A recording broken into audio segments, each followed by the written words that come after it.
Honorable members, at the break, we was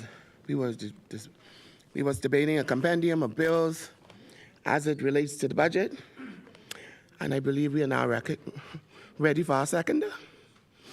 The chair recognizes the honorable member for Fox Hill. Thank you very much. Thank you very much, Madam Speaker.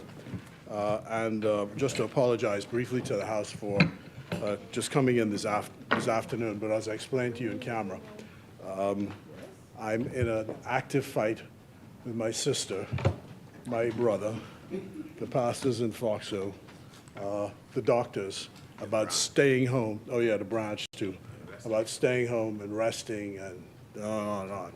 I promised them that I would take a cough suppressant, which is the worst part of this issue, and try and confine myself to an hour and then go home. So that's when you see the hour come, guillotine. Yes, but it's really an honor, and I thank you, Prime Minister, for the privilege of seconding this motion this afternoon. This, by my recollection, is the 34th or 35th time that I've participated in a budget debate, being every year consecutively and twice in 1992. I've been here actively involved as a legislator in the debate about the budget. And with my first appointment being the 1st of September 1992, this year marks 33 years in Parliament, consecutive years in Parliament. So it's a privilege to be able to do this and to be still around. I went and looked at the pictures of what I looked like in 1992. Very handsome.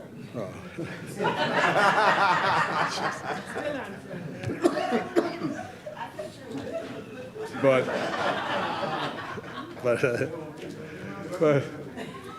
I look like I had shoe polish in my ear, though. Yeah. I want to, though, thank the people at the start of the Fox Hill constituency that those people elected me to be here. And this budget will support the work which is ongoing in Fox Hill, mainly infrastructural development at this point, because the festival is coming up, the parks need to be spruced up, the speed humps that have to be put throughout the constituency, and I thank the Minister of Works for allocating the resources to get that done. I just spoke with the Minister responsible for urban renewal about the roofs being fixed in Fox Hill, and so things seem in the right direction, which leads me to say, almost like those judges in the Court of Appeal, when they sit and bank, and you do not want to write your own judgment, you say, I have had the advantage of reading the judgment of Mr. Justice so-and-so, and I agree with what he says. And that's what I thought when I was listening to the Prime Minister this morning. I could simply say, I had the advantage of listening to the Prime Minister, and I agree with every word. And so I'm proud to move to second this bill, and so do. I would like to, though, offer my condolences to the family of Nurse Dorothy Miller, who was a longtime nurse herself and passed away rather suddenly from the Eastwood community a couple of days ago.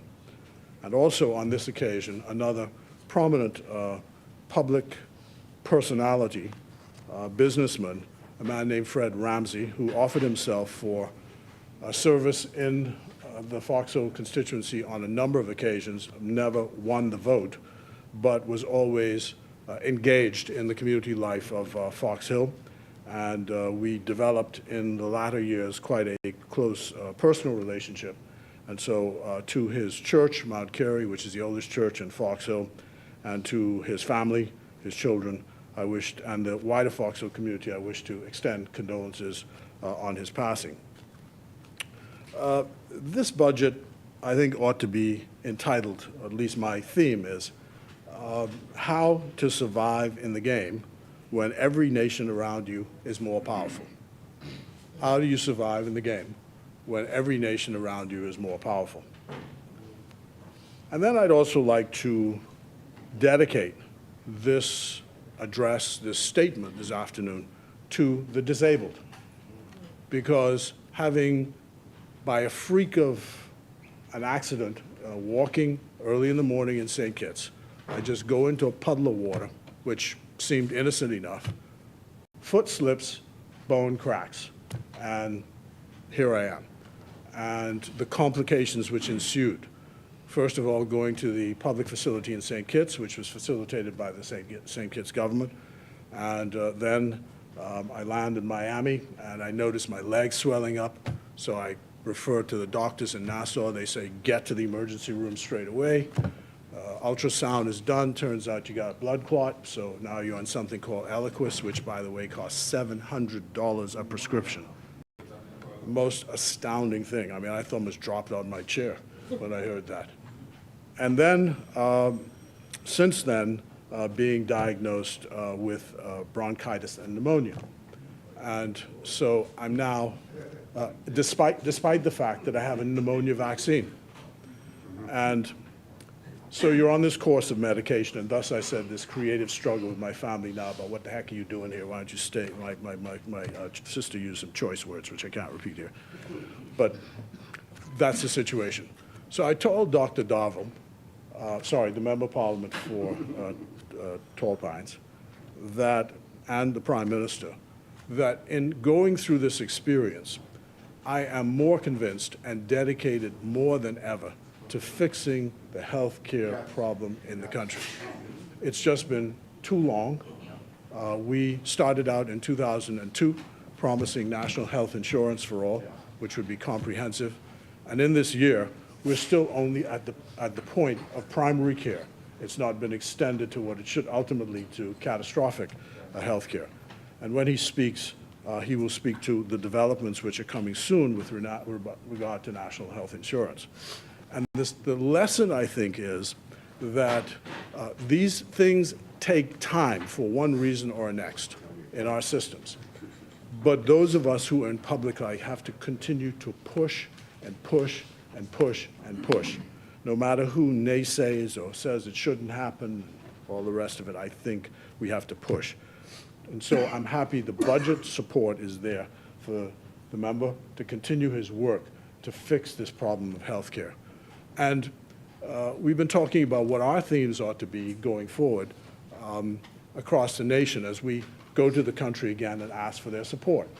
Because the statistics tell us, as published last year in November, that we have an aging population. And if you take Fox Hill as an example, I can tell you, when I do door-to-door there, every single home has some issue with the non-communicable diseases, and more importantly, the need for community nursing because people are in circumstances where they require assisted living. And the Member of Parliament is the first person they turn to in this kind of crisis. And we're simply overwhelmed because we don't have the individual resources to resolve all of those kinds of problems. So obviously, the state has to fill in if the dignity of people in old age is to be preserved. And for all of these reasons, this healthcare issue has to be fixed.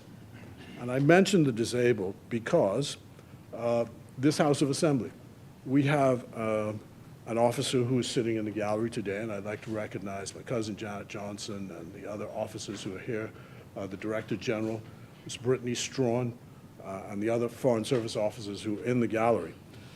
Ms. Brittany Strawn is disabled, and I watch her having to struggle to come up these steps, to get up these steps. And I myself, because I'm wearing a boot, thankfully the former Prime Minister was standing up watching me as I saw hopping up the stairs. But when you talk about that's what it was. I knew it was yeah, that's right.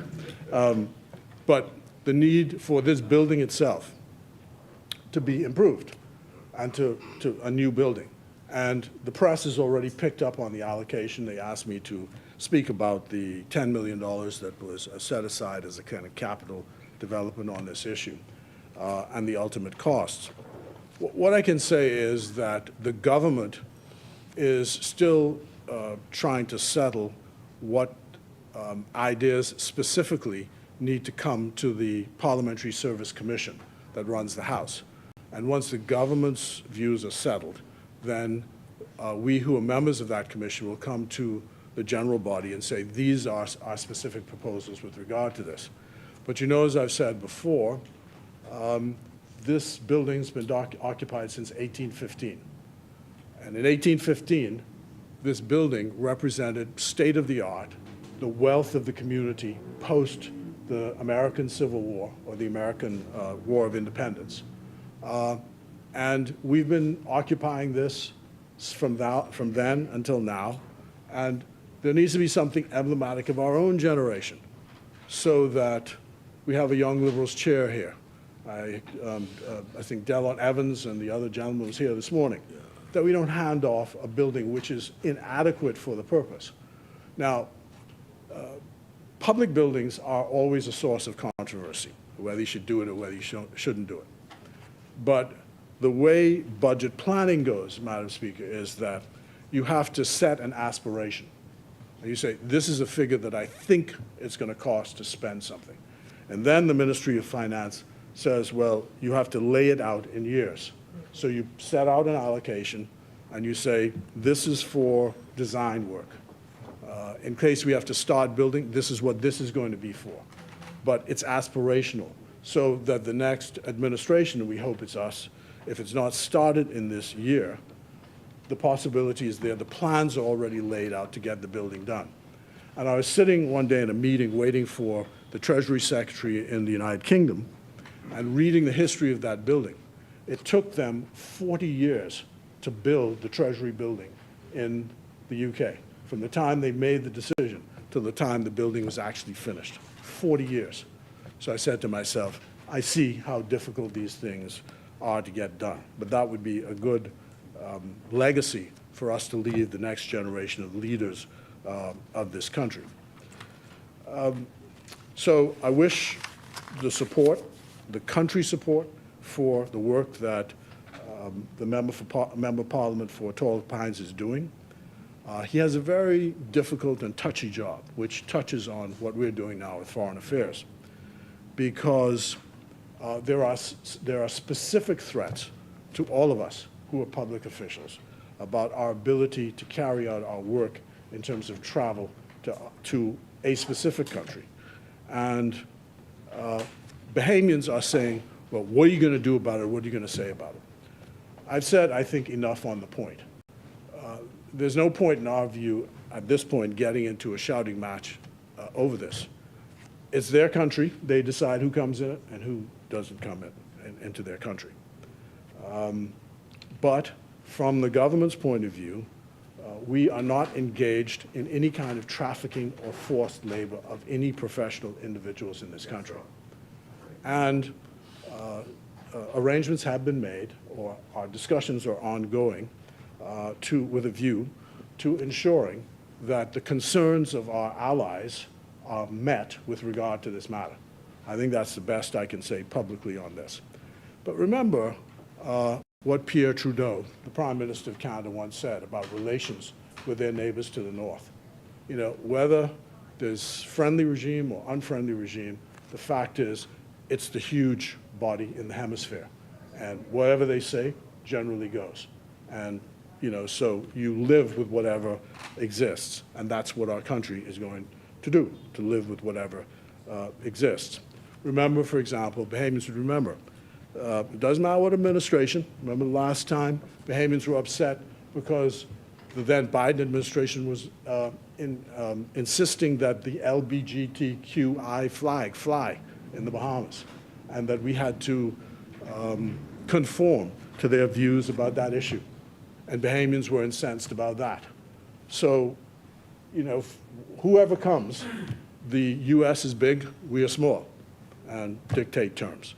And so it's just the practicalities of life. But I want to say, having passed from that issue, that we think that it isn't going to come worse to worse because we are committed to resolving whatever issues are outstanding. And I do want to pay tribute to the doctors in St. Kitts, in Miami, those in Nassau, You got Dr. Seymour, William Seymour, who's an A&E specialist trained in the UK, now at Doctors Hospital. Dr. Dane Bowe, who you know is an orthopedic surgeon. Dr. Beverton Moxey, who I gather is for the lungs, and Farquharson, who's a surgeon, Delton Farquharson, who's a surgeon. I said to myself, as I watched them, because some of them I've known from kids when they were in UWI just studying to be doctors. I said to myself, on reflection as I was writing this, that these people, these doctors, trust me to run the country, and I trust them with my life. It's as simple as that. And I'm very proud of the service that has been offered by them.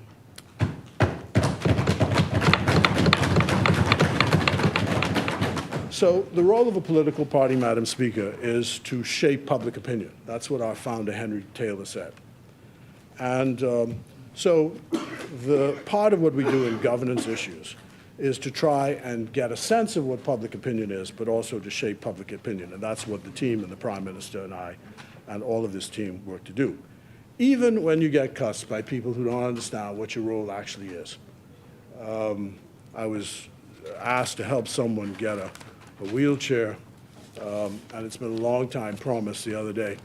And the next thing I knew, it must have been taking too long, he sends a long screed cursing me out, you know, and I said, I hope you lose the seat the next time, and you ain't no good. And so I said to the colleagues in the branch, I said, look, you know, when people are frustrated, they say a lot of things. They don't mean that, right? The issue is to how to solve their issues.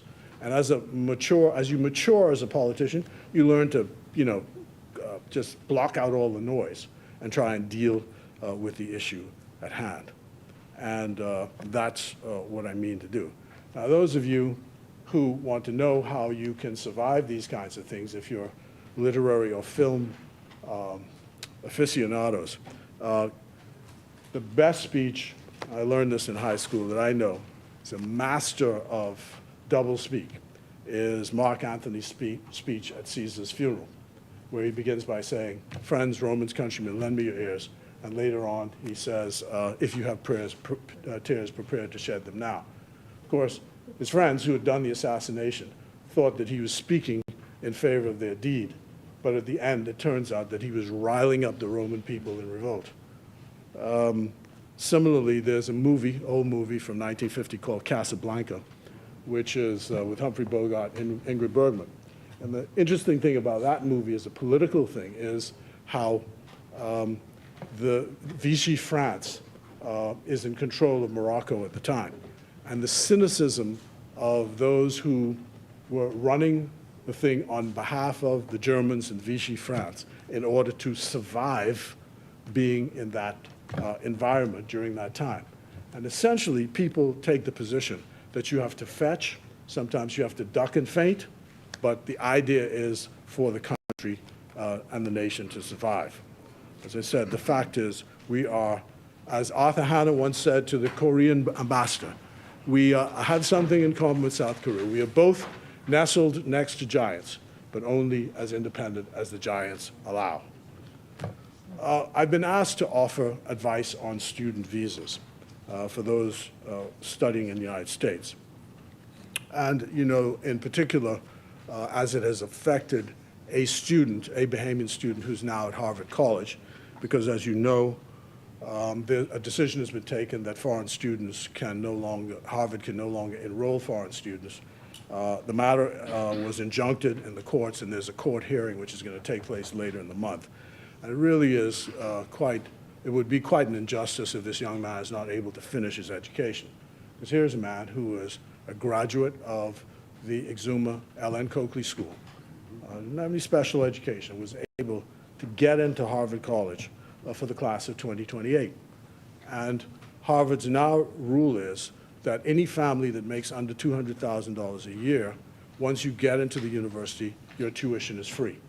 So that's what you get. And now the family is obviously concerned, you know, what is going to happen. So we've indicated that the best we can do is to bring the concerns about the due process issues to those who are our allies and friends in the U.S. through our embassies. But essentially, we have to wait and see what happens. In terms of public opinion, though, I'd like to refer to two incidents in this country, that occurred in this country. One is the incident which Reverend Dr. Colin Archer wrote an essay on the 7th of August, 2013. And in that essay, he talked about 4 extraordinary days that happened to him in August 1970. And he starts off by saying, in those days, I was engaged with others at a leadership level alongside the then sometimes militant youth group Unicom, of which I was a member, in protest against what was then widely referred to as the dumping of nerve gas in Bahamian waters, some 150 miles north of the island of Abaco. Now, 150 miles, Madam Speaker, north of Abaco is today in an independent Bahamas in our exclusive economic zone. So that's where this nerve gas was dumped. He lists the people who were members of the group at the time, including himself. He said Dr. Bernard Nottage was the founding president, Prime Minister, the Right Honorable Perry Christie, former Attorney General Sean McQueenie, former Supreme Court Justice Cheryl Albury, former Permanent Secretary Leela Green, and of course the members of what later became Vanguard. And on the 18th of August, this nerve gas, or within those 4 days, this nerve gas was dumped in Bahamian waters. There was a meeting which took place on the 15th of August, and the talks included the Secretary of the Cabinet, Foley Nunes, Acting Prime Minister Arthur Hanna, Cecil Wallace Whitfield, Dr. Doris Johnson, Milo Butler, Leon Flowers, Oris Russell, Joe Edwards, Mr. Claxton, Kendrick Williams, Dr. John Lund, Dr. Epstein from the U.S., and Dennis Marsh of the United Kingdom. And Hannah said in the newspapers, we have recorded our actions. It says that the Bahamas government, the British government, gave the United States the green light to dump the gas near Bahamian waters without regard to the interests of the Bahamian people. Now, as a result of this, there was a demonstration in the Bahamas. And he lists who was at the demonstration. Allison Thompson, then 12, Allison Maynard, then 13, Robert M. Archer, 13, Sean McQueedy, 17, Stephen Nichols, 18, Peter Maynard, 19, Campbell Clare, 19, Patrick Taylor, 20, Sherry Minnis, 25. Her husband, Eddie Minnis, was also there. Lionel Carey was there. And then there were the Tribune and Guardian reporters. So one of the things that happened out of that was that Cecil Wallace Whitfield, along with other colleagues from the cabinet, went to Washington to protest the fact that this gas was being dropped in our country. And in the cut and thrust of the public debate, what they said was that when the Bahamas became independent, we would be able to fight for ourselves. So this is 1970, August 1970. I switch now to another incident, January 1972. And the headline reads from that time, when the Americans body searched the Minister of Finance, Carlton Francis, he barred all Americans from the Bahamas in 1972.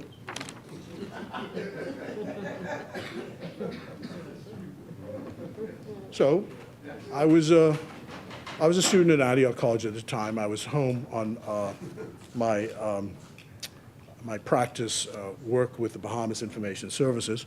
Bill Kalis was then the Prime Minister's press secretary. Vibart Wills was my boss. And on that night,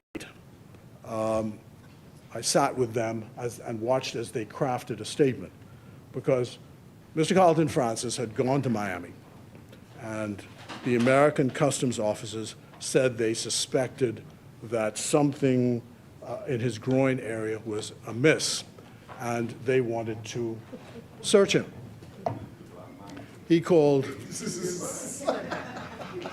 the British Council, and the British Council came, and over the space of 3 hours, they were arguing back and forth about whether he had diplomatic immunity and all the rest of it. And British Council left, he said, to go and take a phone call to Washington. And while the British Council was out, the two customs officers of the United States held Mr. Francis down, pulled his pants down, and searched him around his private areas. So when Mr. Francis got back to Nassau, he was furious. And as the Minister of Finance responsible for customs, he shut down the customs processing of American tourists coming to the Bahamas. Prime Minister Pindling at the time was over at dinner at Paradise Island.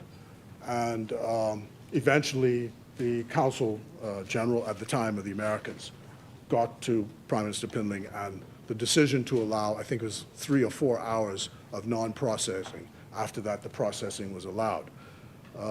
As I said, it was very interesting working around crafting that statement because, these days you say any word in public, but the question was whether you call the instrument of procreation the name itself or whether you try and find some other word. But, Mr. Francis was insistent to say what actually happened. Again, at that time, the response in the community was, when we become independent, this is not something that will happen to the Bahamas. And yet, Bahamian ministers are searched everywhere, in all jurisdictions, up and down, diplomatic passport or no passport, searched up and down, going through security, searching your luggage, all the rest of that. So things haven't changed a lot. But what has changed, in my view, is that public opinion is not galvanized in favor of the defense of the sovereignty of the country. Look at the list of people who were in that demonstration, 12, 13, 17, 19. And they were demonstrating for the defense of the Bahamas. We are independent today, and the government can only go as far as the people are. We can't go farther than that. So I only put that forward to say this is where we've come from, this is where we are now, and let's hope that as we pass on to the next group of people, that we will be able to defend the independence of our country.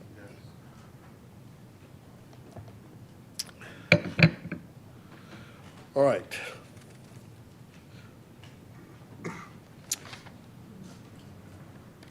I'd like to turn now to foreign affairs expenditure.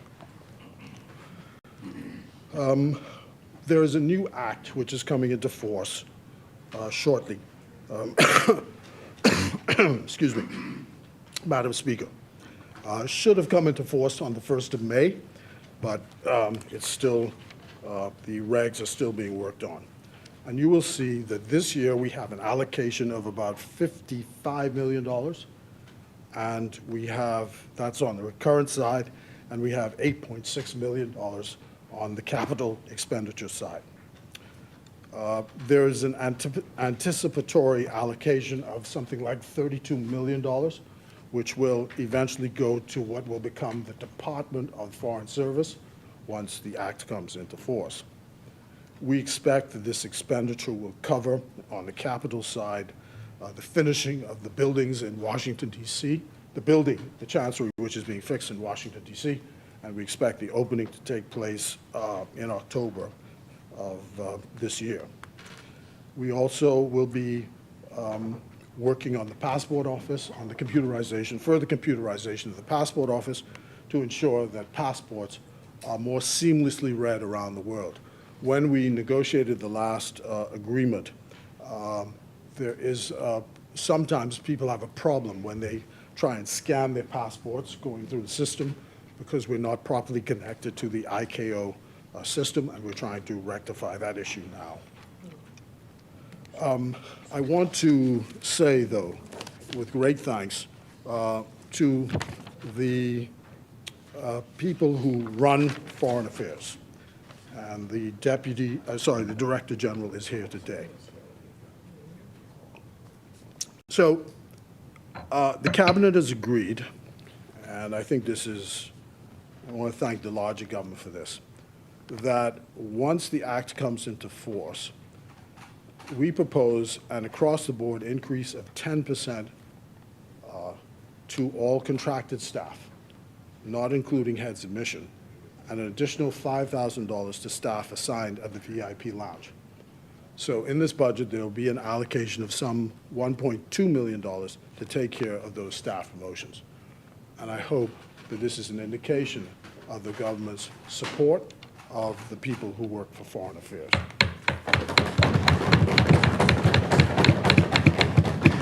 I want to thank the political team that joins me, the Member of Parliament for Nassau Village, who's the Parliamentary Secretary, and the Ambassador to CARICOM, who is the Member of Parliament for Seabreeze. And that's the political group that heads, and of course we have two permanent secretaries at work, Mr. David Cates and Mr. Melvin Seymour, and our Director General, who is here this afternoon. In terms of the questions, I've answered those questions, I think, on the parliamentary building sufficiently. I want to say that during the past year, we've opened an embassy in Abu Dhabi, which is officially accredited to the United Arab Emirates, Saudi Arabia, and Qatar. And the Qatari ambassador is here today. I just spoke to him on the phone. We've opened consulates general in Kingston, Jamaica, and in Port of Spain, Trinidad and Tobago. And we'll also have our representative, because we've opened the consulate, support for Bahamians for trade and investment there, but also representation of the International Seabed Authority. And of course, Port of Spain's office focuses on consular support for Bahamians in Trinidad and Tobago, and is set to provide support for the Eastern Caribbean states and others at trade and investment. We are also continuing to support the deployment of the Haitian multinational security mission in Port-au-Prince, and we've taken steps to move our embassy, which the building needs to be moved to a safer location. Again, just a bit of history, because you know that the last administration of the United States had indicated that they were not going to intervene militarily in Port-au-Prince in the way previous administrations had done.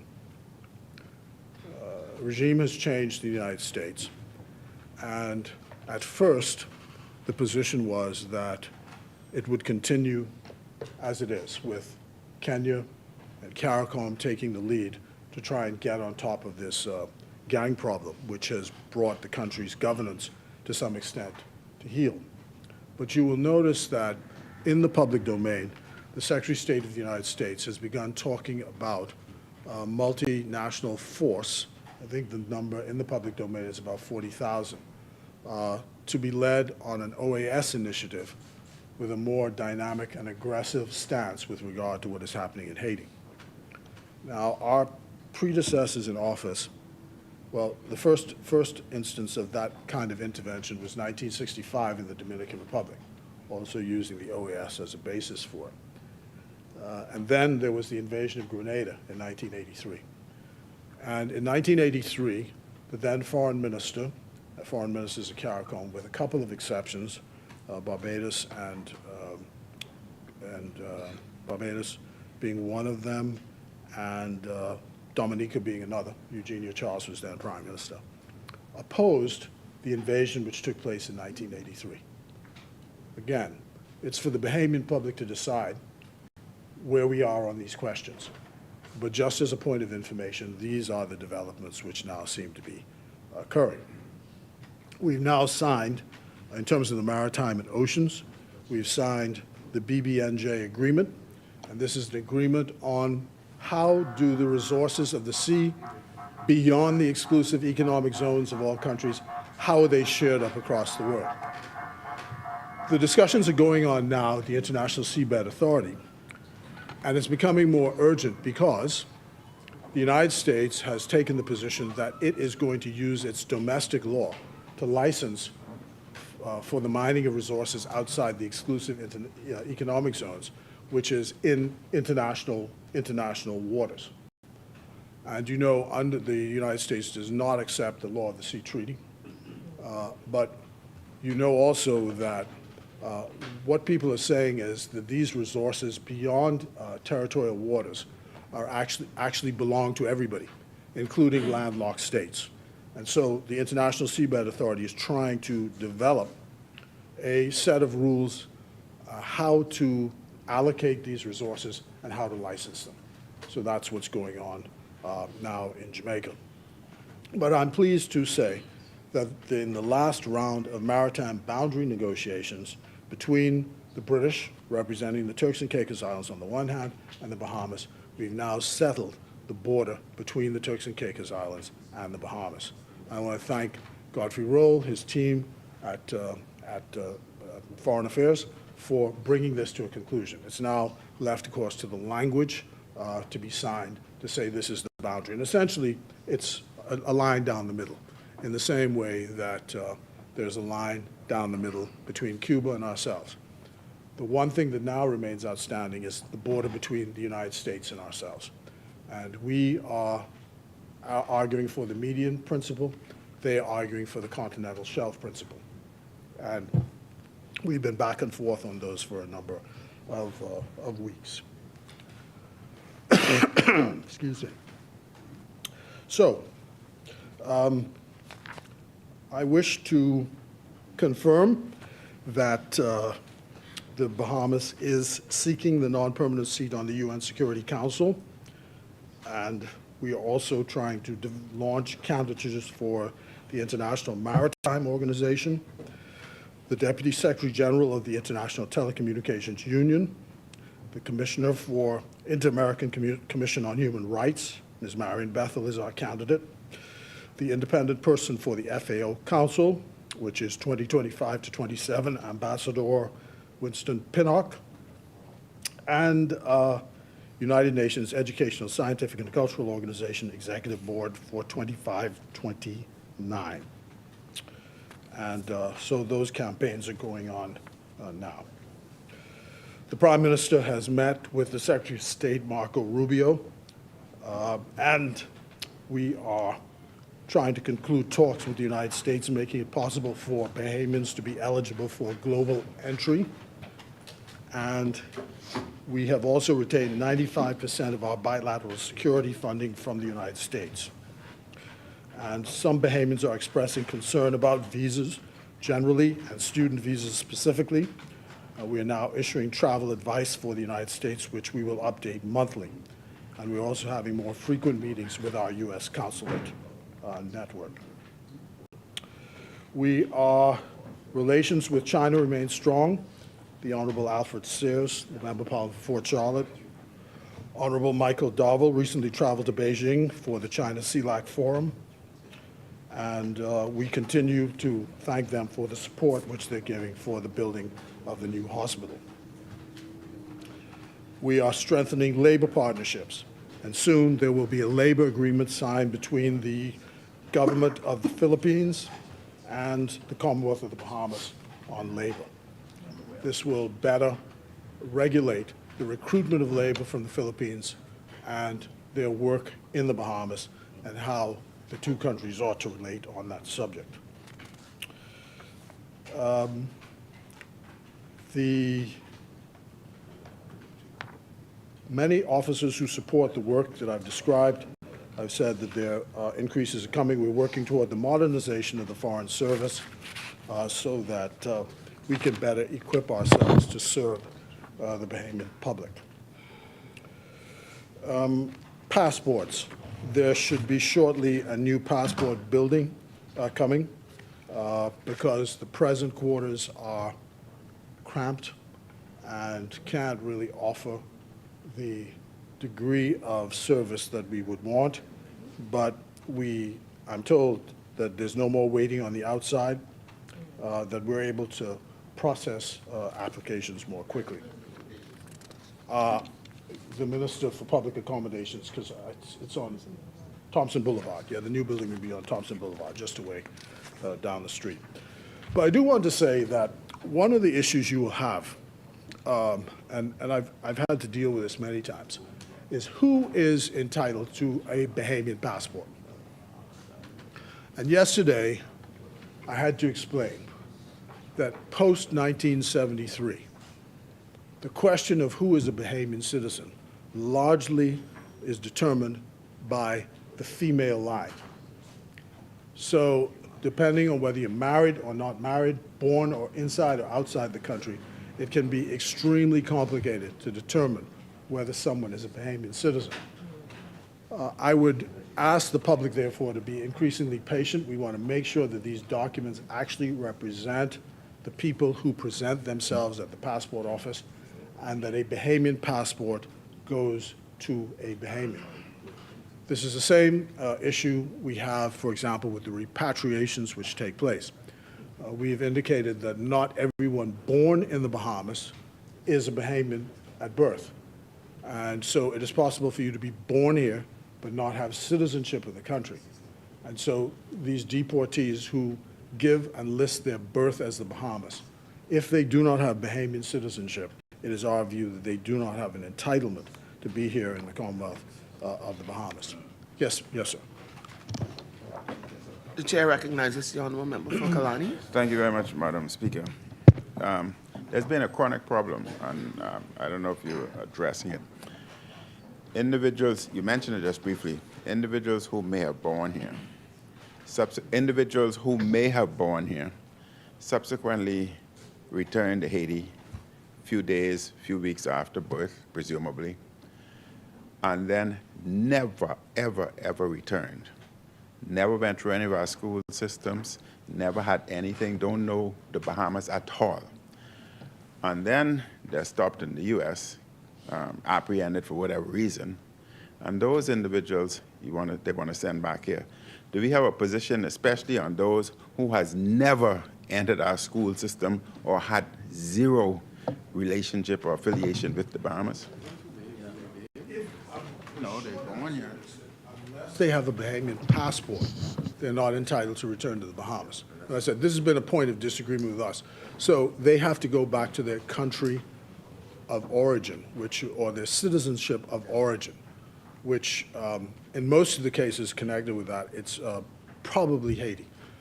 But you know, there's also an obligation where someone is actually stateless for the place where you are born. Under international, you have to accept those persons back. So there'll be a number of those cases. And there are people who fall within that category. For example, Jamaica says in their constitution, if you are born and you are the son or daughter of a Jamaican citizen, you are entitled to apply for citizenship of Jamaica. Our constitution says the same thing. So it's a standoff. In those circumstances, the individual is stateless. So Bahamas has an obligation in international law, if those persons are here and resident here and born here, to deal with those particular cases. So you have those issues. But more or less, the foreign ministry has been operating smoothly. We have a number of changes which are coming, and international relations in this era, I heard the Prime Minister describe them as the times are changing and that the world is moving at a particular pace. That is true. But if you look at the history of the Bahamas, the Bahama Islands, before we were the Commonwealth of the Bahamas, you will see that whatever happened in our neighbor next door, the Bahamas always got along and survived. I have no doubt that this country has the ability to do the same thing going forward. What is important, Madam Speaker, is a commitment to the values which we have and a commitment to the defense of our country. There is a view that if your U.S. visa is withdrawn, that you are in prison. And there is a great deal of public sensitivity over this. And so the Bahamas government is aware of that and therefore conducts its foreign policy in that way. But I gave those backstories because it is important to understand how we got here and how we developed to where we are. The country has a good reputation overseas. And wherever you go, people want to come here. There are 9 million tourists came here. 11 million tourists came here over the last year.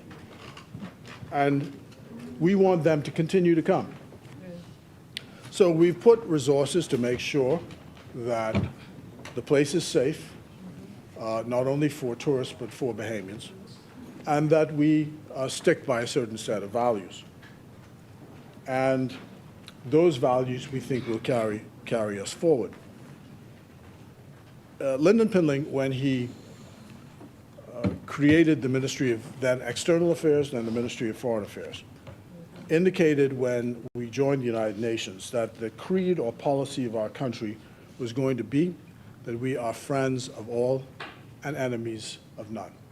And we've tried to adopt that creed going forward because it's the best way we think that a small country can make its way in the world. So this budget, which we are debating today, is meant to support the work which the Ministry of Foreign Affairs does for and on behalf of the Bahamian people across the world. I'll repeat what I say every year. I have tried not to obsess over figures. I'm very much into compartmentalization. The Ministry of Finance's business is to support what the Ministry of Foreign Affairs does. And in the early days of the administration, I had a conversation with the financial secretary. Look, can you support the programs of the government of the Bahamas and Foreign Affairs? And their response was, we can. So after that, I don't need to have a conversation. I just need to get about doing my work. And what you see is that at the end of the day, the finance ministry has supported the work, so the work is being executed. And when you look at all of the figures which we've been able to produce, the metrics of the country's performance, the word remarkable has been used many times, but it shows that there's success. People are saying, oh, well, the Prime Minister adverted to this morning, this is just a promise. This is just aspirational, that it can't happen. But you have to be aspirational. You have to set a goal for yourself. And I can tell you, sitting in this office, I started out sitting in this place. I started out as a journalist in 1977. I've been to every budget debate. I think it was in law school a couple of years, but sitting here, sometimes I would be the only reporter sitting in the gallery, 4 o'clock in the morning. Midge Hanner and those were busy getting this budget through. And the thing was always, on the recurrent side, revenue and expenditure may sometimes be balanced or in surplus. But every time you added the capital budget, you were in a deficit, and thus all the borrowing resolutions which had to come forward. So again, when I looked at the math of this, I just thought this is remarkable again, that you have a situation where the public officials who prepare this document are saying to us, our stewardship has been so good that we are now able, we think, based on the metrics, to predict this successful outcome next year. And that, I don't care what anyone says, is just remarkable. And I want to support it because aspirational as it is a good thing. It is an excellent goal for a country to work toward. And at the same time, there's development going on. I mean, I've been working with the people in Long Island since I was the NGC member back in the 70s. And now it looks like, at last, the roads are being fixed. I know they were fixed in the north. See the Rowdy boys signed the contract. The airport is coming. When that airport comes, I think we can have a real fight on our hands in 2026, don't you think? Because it will be this party that delivers that airport for Long Island.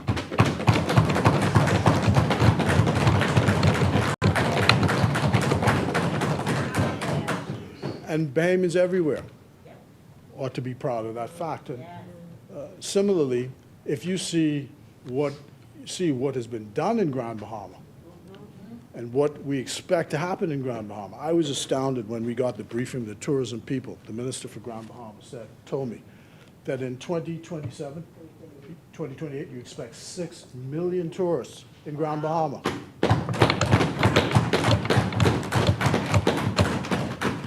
So again, this is all, all things that we couldn't predict COVID at the time. COVID happened. We got through COVID. But the fact is you have to always keep planning. That's the value, Madam Speaker, of the exposure to these societies in the Middle East. Every time you go there, they're always building something, expanding something. Every time. That is what they do. And so I think it is a good sign of faithful stewardship. This is not the Bible, but it is good news all the same. Not the Bible, but good news all the same.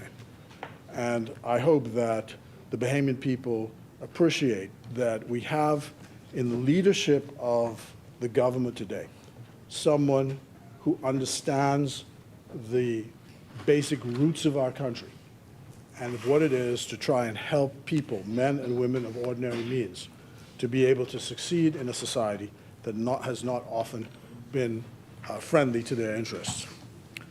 Just before coming here this afternoon, there's always this tension in our country between the Africanists on one side and those who are more in favor of the dominant culture. And of course, the hero du jour these days is a man who's running Burkina Faso. You will see that all across social media, they're always talking about his speeches and how he's referred to the French and so on and so forth. He's now 37 years old and trying to set a new course for his country, one that doesn't kowtow to the specific interests of developed countries. And that's what's happening in our Bahamas. The young people in the country are very, very proud of this place and work very hard to make sure that our identity is protected. The young man who was here this morning, I was just walking on the beach. The seniors in Foxhill were having an exercise session, and they asked me to join them out there. And these 3 students from Aquinas College were filming a video about the environment. He happened to be one of them, and he ran up to me and said, you're the minister, why don't you come over and say something on the video? They sent me the video a few days ago, and in it, it is 3 young Bahamians talking about the need to protect our environment, that the environment has to be protected for this country going forward because it's a legacy for young people. And so you have the allocations in the Ministry of Environment, which will be dealing with how do we save our country in times of climate change. And of course, the idea is always public education, public education, public education. And I think that that's a good and worthy goal on their behalf. We continue to work with our CARICOM partners on what Prime Minister Davis had indicated was the #1 foreign policy for our country is the question of climate change. We have to keep at this, notwithstanding that there may be changes in the developed countries about their views about this, but the fact is climate change is real, and we have to continue to work on it as a subject. The training of young people continues, being supported in the Ministry of Education. And bit by bit, the big issues are being solved. I'm really pleased about the allocation which has been indicated for fixing the glass window bridge in Luther. Long time problem. And we can pinch around, edge around the problems, but at some point somebody has to bell the cat and say, this is what we're going to do. Those who were complaining, for example, about the putative price of the parliamentary building, one thing we know is if we don't do it in this era, if you think it costs plenty of money now, you wait 10 years from now and see what it will cost. So that's why this generation has to take stock of where we are. And we have to keep speaking to national themes, that this is the Commonwealth of the Bahamas. And all of us have to work together to make it work, because there's no place else for us to go. And so I hope with Labor Day coming up, so we're all going to be on the march on Friday. I'll be in Grand Bahama, and the partisans will be here in Nassau. Now, I have to be careful because I don't want to get into a row where one isn't necessary. But there's a propensity always for fault finding, no matter how good an effort is. So you ask yourself, Madam Speaker, how you can boycott your own march? How you do that? It's your own march. From the time that Sir Randall Fox moved in this House Labor Day, and Labor Day has existed, from that time to now, the Progressive Liberal Party has marched every year with Labor. Free National Movement does the same thing. Well, I don't know if you do it all year, but I could tell. I've been on marches in Freeport with the Member of Parliament for East Grand Bahama. I've been there. The chair recognizes the honourable member for Kalani. Madam Speaker, I can only speak of what I know about and was involved in. When I was Prime Minister, Leader of the Opposition, as Leader of the Opposition, we had a meeting with the folks, with the Fox family. Myself representing the Free National Movement, and they were representative of the PLP. The Fox family asked us in meeting that Sir Randall's greatest wishes was that the march, the Labor Day march, belonged to the people, and they would not like to see any political participation. We agreed to that meeting. I represented the opposition. I don't know what the government, the opposition is doing today. I can only speak from my experience. We agreed to that. The FNM agreed, and the PLP agreed. We did not march under me as opposition. I marched in particular with the Doctors Union, and all others would have marched with their respective union. Immediately after that, the PLP was in their yellow paraphernalia, agreed at the meeting, but then took a right turn at the march itself. But the agreement was that we would respect Sir Randall Fox's wishes, which was the Labor Day march is for the people, and we must respect that and do not come in any political paraphernalia. March with your respective union. That was the agreement. I participated in that. I'm only making this historical point, so I can't speak for the Free National Movement. Then I can't speak. I wasn't pretending. All I know is, in the Labor March. When was the election in 1982? So this must have been a Labor March in 1981. And the chant from your side in that year was "LO gotta go, LO gotta go." Remember that? I know if you were around that. Right. Right. So there was a march, the Labor Day march, either 1981 or 1982. The labor movement has split in two. You got the TUC on one side and the NCDBU on the other side. The FNM marched with the TUC, or the NCTBU. The PLP marched with the TUC. The reports were that 60,000 people were on each march. And I remember just smiling to myself because I think the whole population of the Bahamas was 120,000 on that day, at that time. So if that was true, that meant nobody was home that day. Everybody was on the march. But I do remember coming down the hill towards St. Agnes and seeing FNM partisans on the side. I'm standing next to Pindling as we're going down there.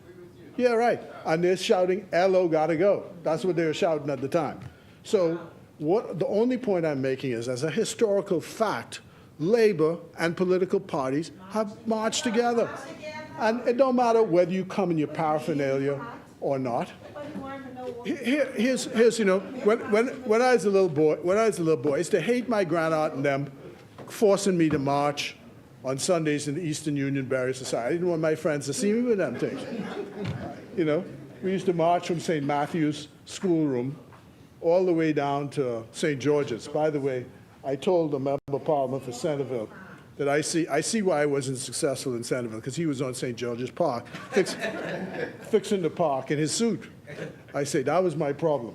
I didn't show up in my suit when I was helping to fix St. George's Park. But we marched from St. Matthew's. Nora Hannah and Bertha Isaacs had us march one year, every Sunday, from one Sunday every year, on the Eastern Union Burial Society, from St. Matthew's schoolroom down to St. George's cricket ground. And I used to be ducking my friends, because I didn't want them to see me on the march, right? But these days, and you call a march, I can be there for every march. Why?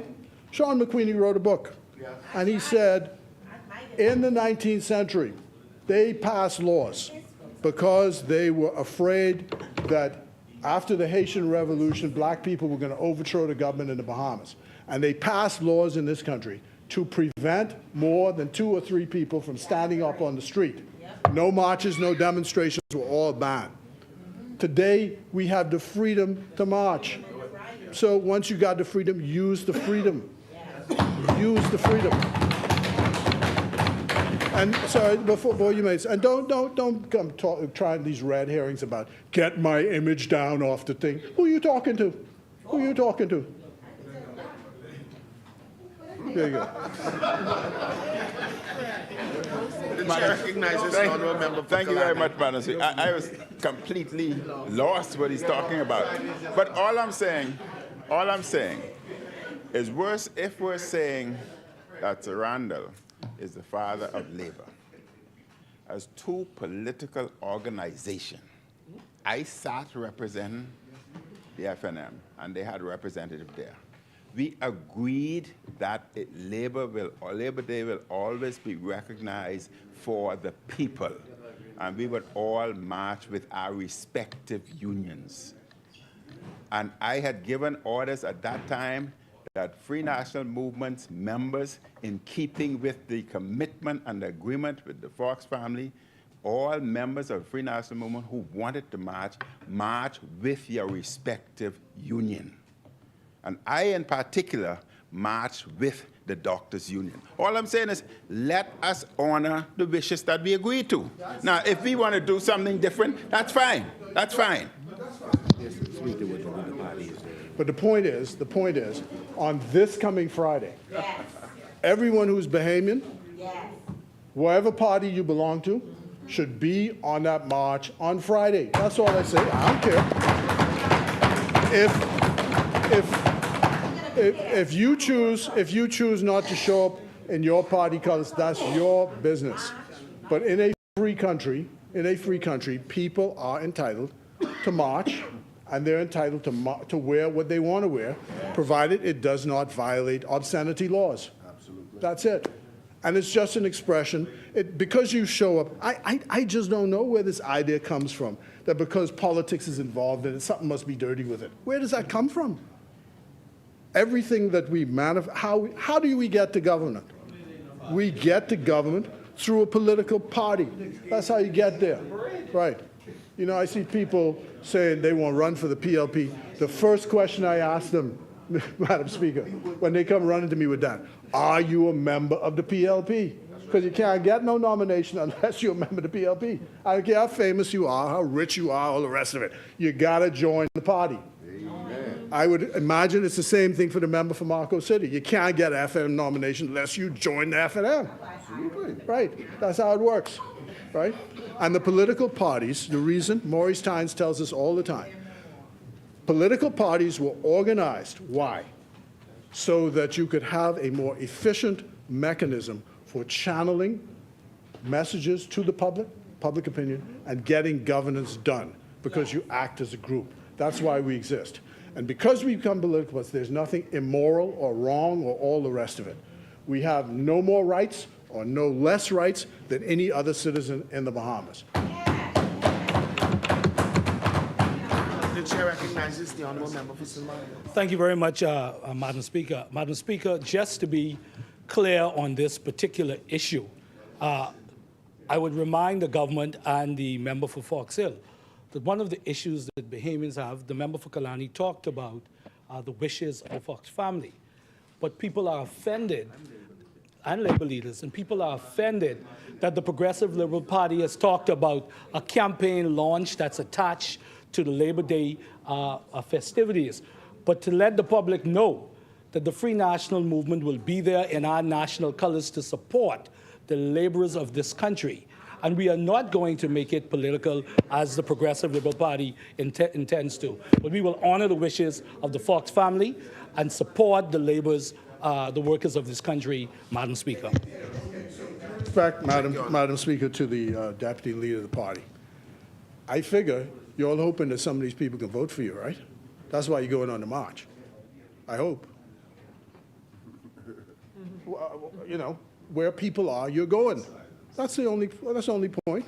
You're going there because Bahamians are there on that day, and you want to show, not that member for St. Barnabas or member for Marco City is there, you want to show that the Free National Movement stands with labor. Why else would you be there? Why else? So that's all we're saying. That, you know, fine, you dress however you want to dress, right? But I hoping, as the chairman of the PLP, that we got the brave blue wave on Friday. I hope so. Yes. And all I'm saying is I hope to be in Grand Bahama for the nth time. I got a bad foot, so I can't actually march. They said they got a golf cart for me, right? And so we're going to be there. And I hope to see the member for Marco City and the member for East Grand Bahama and the member for Central Grand Bahama. I hope to see all of you there. Yeah, all of you there. Marching, right? And we are marching to mark Randall Fox Labor Day, to show that the working man in this country, and woman in this country, has built the Commonwealth of the Bahamas, that we must remember on that day our history, how we got to where we are, and what our obligations are going forward. I showed you how, again, to go back to that generation, Sean McQueenie and them was 17, Allison was 13, the Thompson lady was 12, and they were on the streets in 1970 demonstrating, saying, do not put nerve gas in our waters, because these are our waters, and we're fighting for the Bahamas. So this generation has no lesser responsibility than that generation did, which is to fight for our country. And when we get on the march, that's what we're doing. We're showing that we stand in solidarity with the working people of the country who built the country with our own hands. Yes. That's it.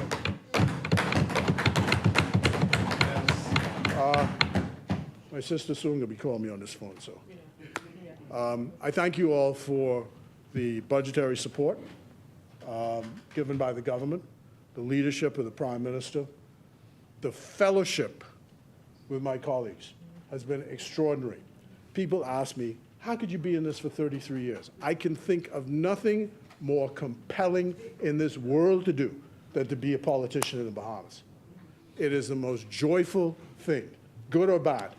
When you go to the House and they say, I need this, I need that, the most enjoyable moment for me in public life is to be able to sit in someone's house and know that with a phone call, I know who to call, who to speak to, where to go to find resources to fix people's problems.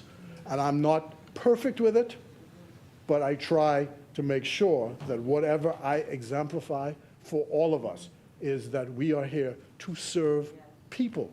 Amen.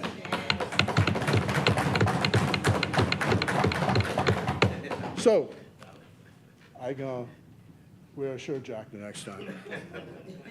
You have to see that video, Madam Speaker, the member of Parliament for Centerville in a suit, fixing the park.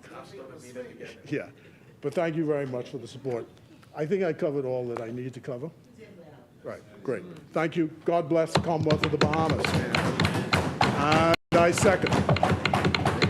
Thank you, Honourable Member. It's been moved and seconded that the following bill be read a second time and committed. A bill for an act for the appropriation of diverse sums of money for and towards defraying the expenses of the government of the Commonwealth of the Bahamas on revenue account for the financial year commencing 1st July 2025 and ending 30th of June 2026. As many?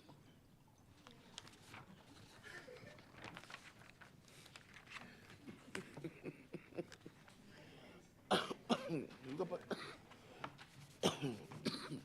you can put this back.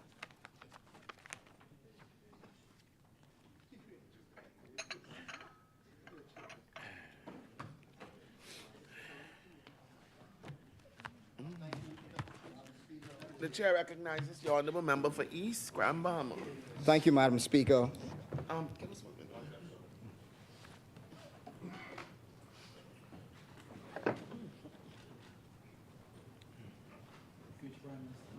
Yeah, yeah.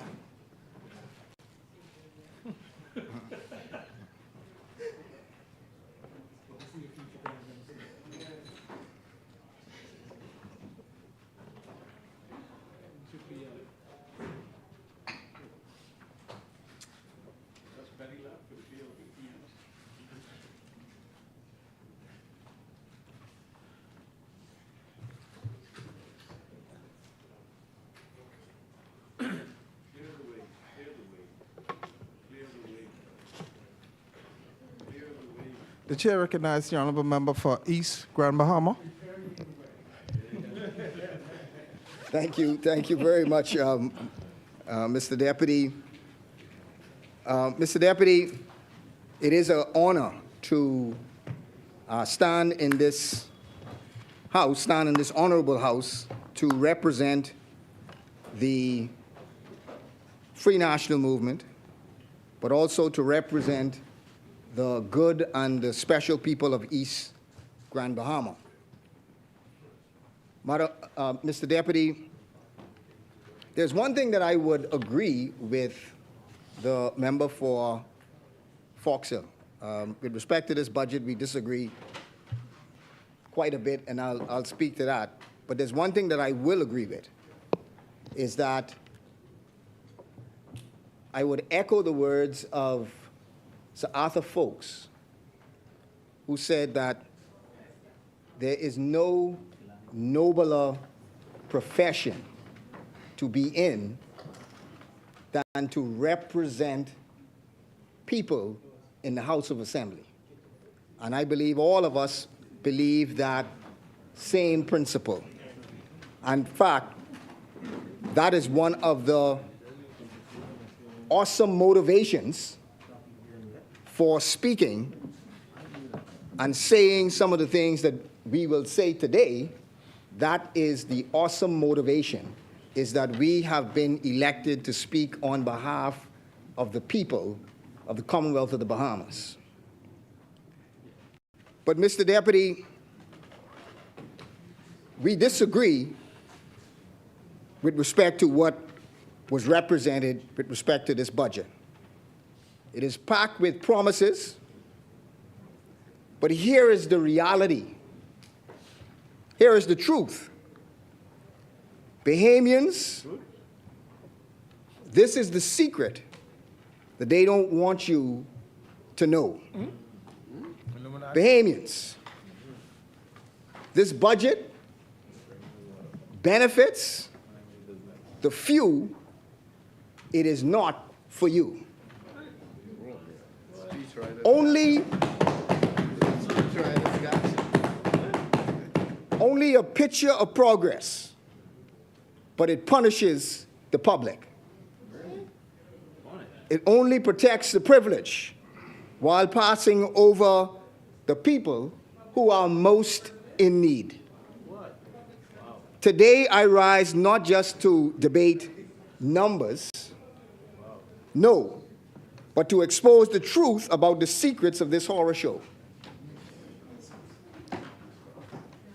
The Prime Minister triumphantly touts a budget projected surplus next year. as something already done, but it is not reality. And he makes this projection. He makes this projection. The chair recognizes the honorable member for Exuma and Ragged Island. Mr. Deputy, the member for East Grand Bahama knows better. He has the estimates. He can look at the estimates and he can see what the number says for this period, and he can look and see what it says for the next period. So the numbers are very clear. He knows full well that the budget proposed that we're discussing is for 2025, 2026. So I ask him not to be disingenuous. I know that he knows better, and if he knows better, he ought to do better, Mr. Deputy. Thank you, Honorable. And to the Bahamian public, they're going to be bouncing up many times during this presentation today. They're going to be, because they don't want you to hear the truth. They don't want you to hear what I have to share with you today. And he makes this projection while suppliers of goods and services to the government right now, in real time, are owed millions of dollars and are not being paid. Okay. He makes promises of a future surplus while the government hospital has had its credit for supplies and medicine and other essential things withdrawn. And while the fire service are without adequate equipment. He ignores the fact that it was an F&M administration under the Prime Minister Hubert Ingram who presented the first ever balanced budget in 30 years since 1973. The chair recognizes the honorable member for Exuma and Ragged Island. As I said, The member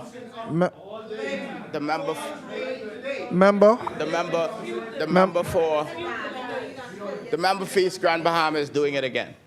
This morning, he stood on his feet and he begged the member for Cat Island, Rumkey, and San Salvador to acknowledge that there was a recurrent surplus. The Prime Minister wasn't talking about a recurrent surplus. He was talking about a balanced budget, right? And the member knows full well that the recurrent surplus is the top line, and then you add the capital expenditures, et cetera, and then the bottom line speaks to the overall budget that the Prime Minister is talking about. The way he begged Cat Island, Rumkey, San Salvador to concede a point this morning tells me that he fully understands the point. But yet he goes again, talking about a balanced budget having been projected in the past when he himself conceded that it was only the recurrent surplus. I only ask that the member not try to fudge the facts and simply put it as it is, as he knows it is. Otherwise, he is being misleading to this Parliament, Mr. Deputy. Mr. Deputy, that balanced budget was real. It was based on fiscal discipline. And it wasn't projected. It was actually achieved. It was delivered during that time. Mr. Deputy, he ignores that in a year when the Bahamas suffered the ravages of hurricane. The chair recognizes the honorable member for Exuma and Once Ragged again, Island. Mr. Deputy, I dispute the information being provided by the member for East Grand Bahama. If he has it otherwise, I invite him to lay it on the table. Thank you, honorable member. Honorable member, would you table? Yeah, I'll table it at Thank the you, end. honorable member. He ignores that in a year when the Bahamas suffered the ravages of Hurricane Floyd, which seriously impacted the entire Bahamas archipelago in 1999, the entire public service, including the police, teachers, and defense force, received a substantial increase in pay across the board, even while the hospital and the fire service were adequately serviced.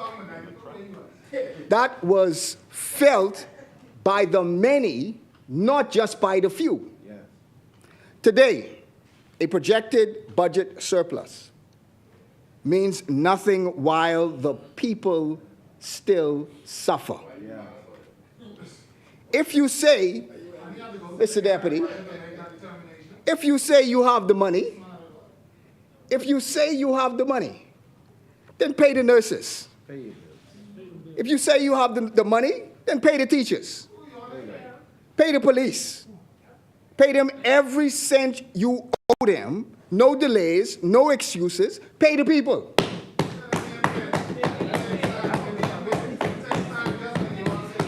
Thousands of Bahamians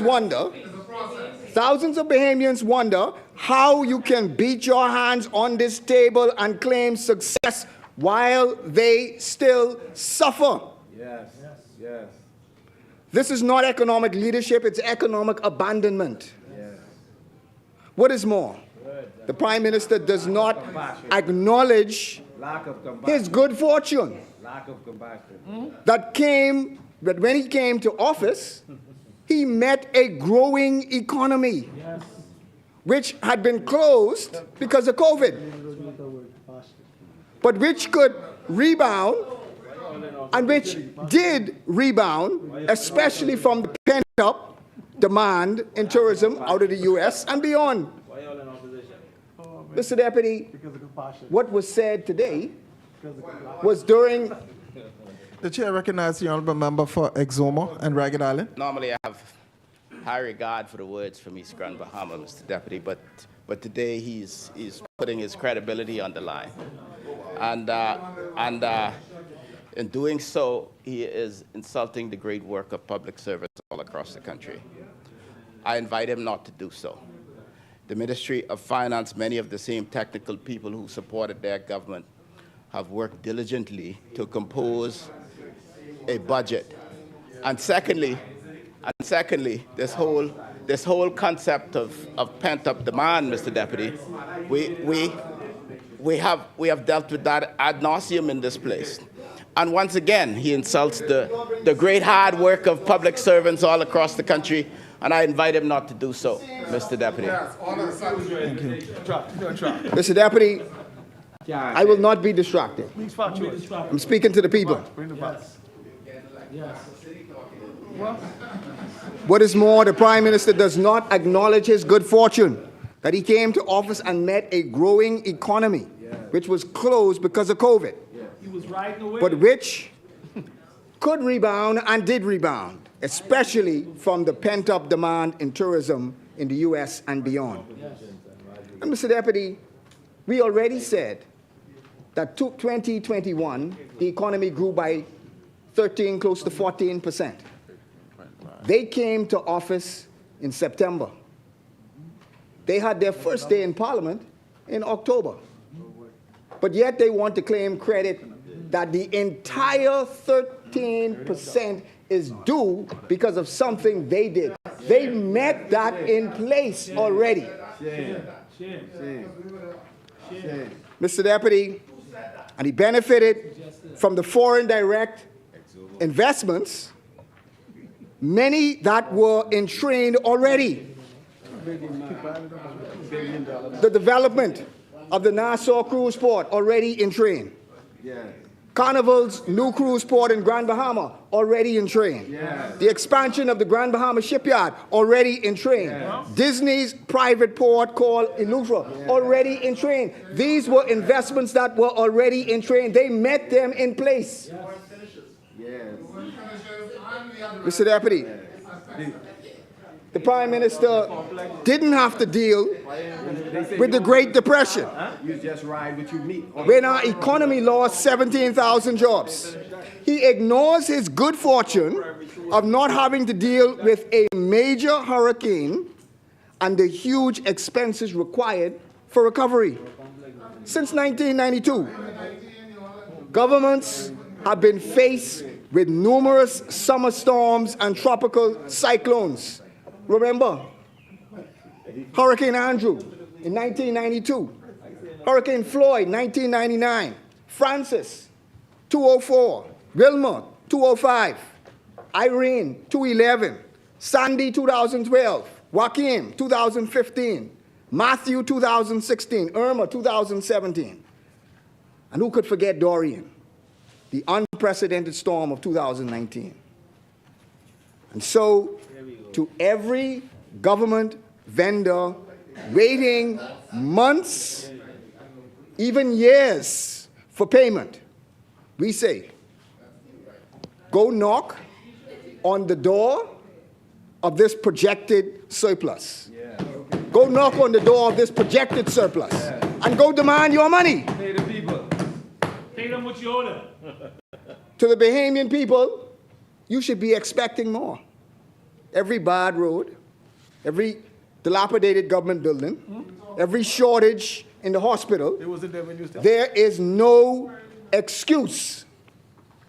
You see, in every serious school of economics, there's one truth in every serious school of economics, Mr. Deputy.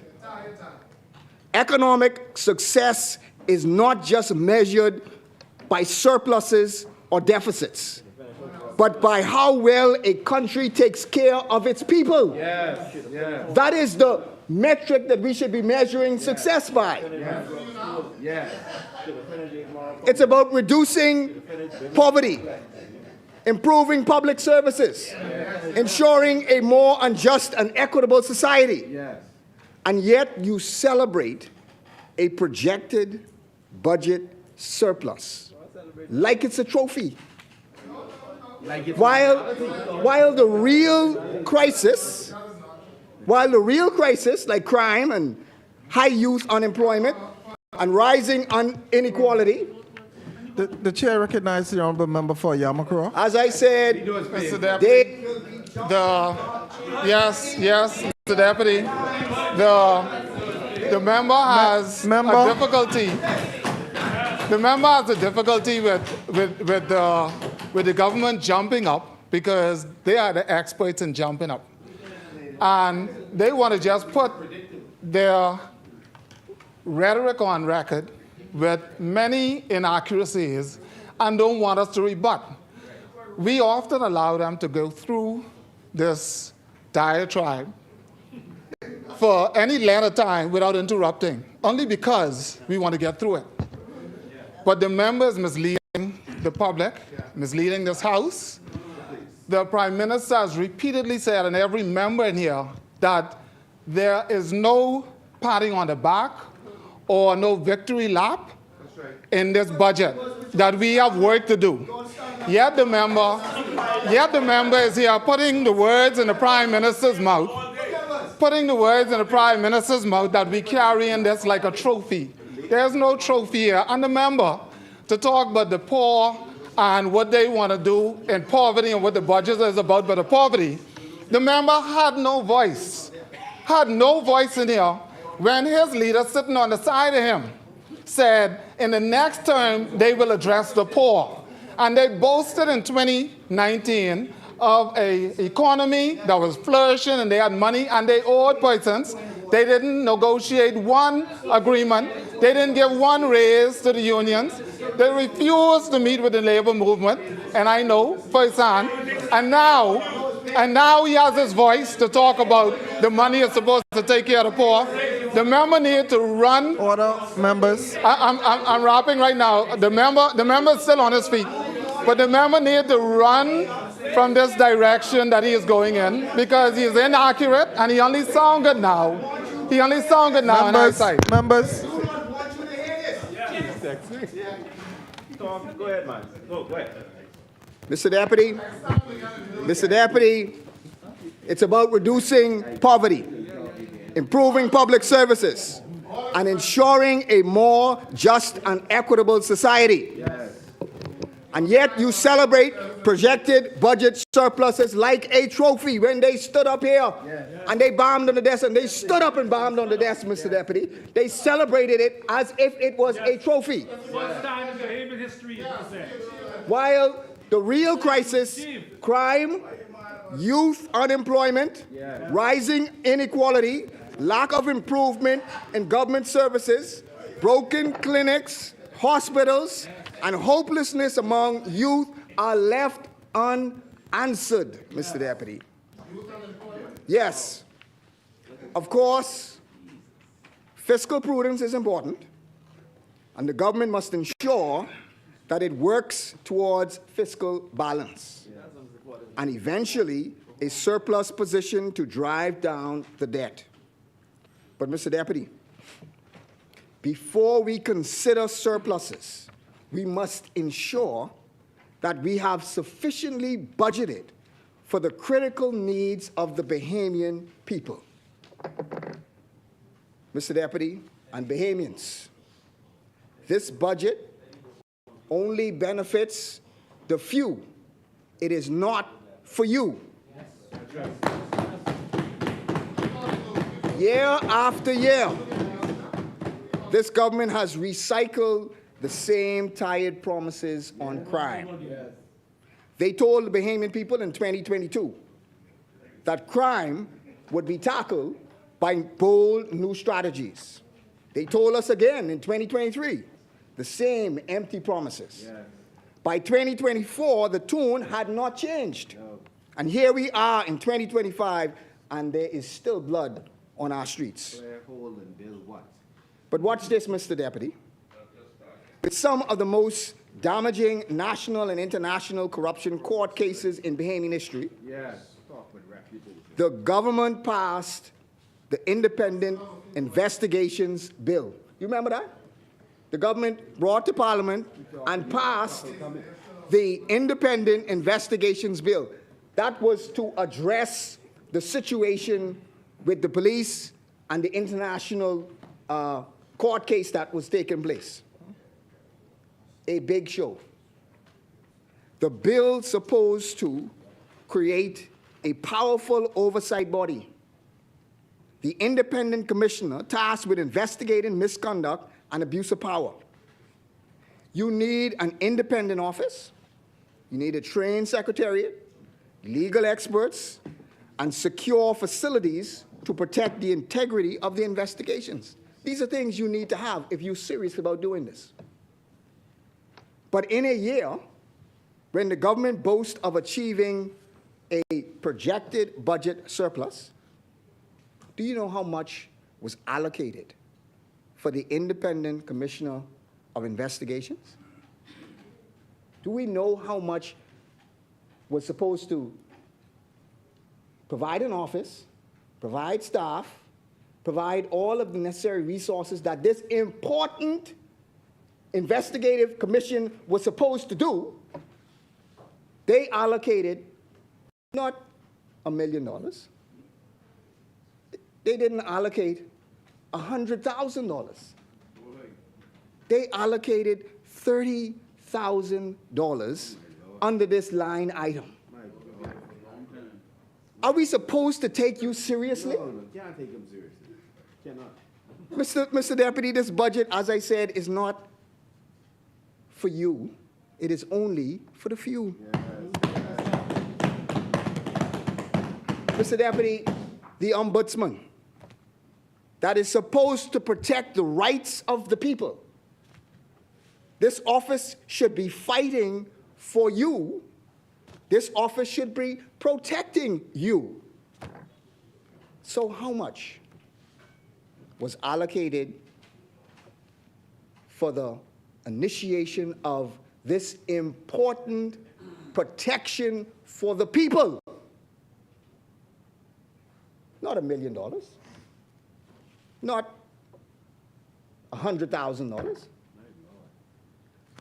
a token $30,000.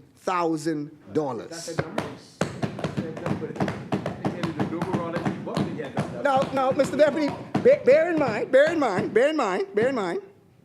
the PLP is spending in excess of $15 million on travel. Bear in mind, more than $15 million on travel. But that's at the same time, they have increased the travel budget by another $3 million.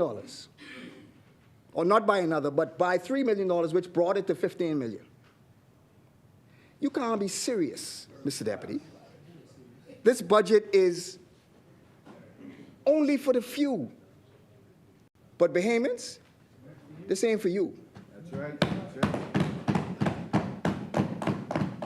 Mr. Deputy, Bahamians, this country is not asking for more words on paper or even bills passed. And we sure are not asking for more 3-hour speeches, because we got a 3-hour speech last week and we got another 3-hour speech this week. Yeah. We are asking, where are the real results? Yeah. Where is the real plan? Not just written, but implemented and funded. Because the people don't live in a policy document. They live on real streets and real neighborhoods which are gripped with the real fear of crime. And if you want proof that this government has failed the justice system, just ask the staff at the Attorney General's office in Grand Bahama, left to suffer in sweltering heat with no proper air condition, minimal security, and deplorable working conditions. Just ask the Treasury office in Freeport, which is not much better. These are the very people who are expected to uphold the law and order, and yet they are treated with disregard and disrespect. It is a national shame, Mr. Deputy. While ministers enjoy upgraded offices, expanded travel budgets, those who are doing the heavy lifting of justice and the hard work, they are left behind, Mr. Deputy. This budget benefits the few. Bahamians, this is not for you. Mr. Deputy, I've spoken about this. I've spoken about this issue time and time again. This government has an addiction to excessive travel. It is offensive, Mr. Deputy. At a time when Bahamians are begging for relief from high prices, crumbling public services, and stagnant wages, the Davis administration has the goal to increase next year's travel budget by approximately $3 million. Mr. Deputy, they just don't get it. The Prime Minister's own travel budget was set at $181,000. Yet his office, and it's right here, right in the same book, right here, the Prime Minister's own travel budget was set at $181,000, $181,000. Yet his office overspent.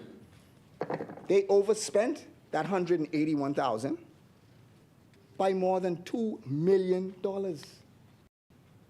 An outrageous overrun of nearly 1,000%.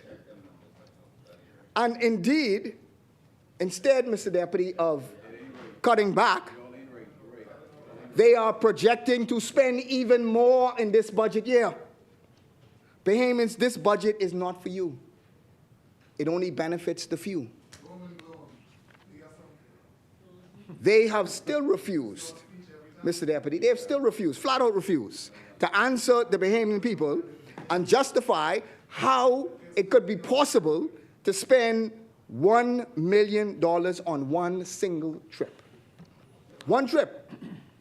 While families struggle to buy groceries, while clinics run out of medicine, their silence on this issue is damning, Mr. Deputy. The chair recognizes the honourable member for Yamakura. Thank you, Mr. Deputy. The member for East Grand Bahama just threw out a very huge figure out of the air that we challenge. No. We challenge the member. The member is shouting from his seat, and he has the floor right after me. So I don't understand. You have the floor right after me. You realize, right? You don't have to shout from your seat. You have the floor right after me. You have the floor right after me. So, Mr. Deputy, if the member cannot lay the figure for a single trip that the member has alluded to just now, I'd ask him to withdraw it or lay it. Mr. Deputy, the member said one trip, and I'll ask for the member to lay that information because I doubt that that is factual.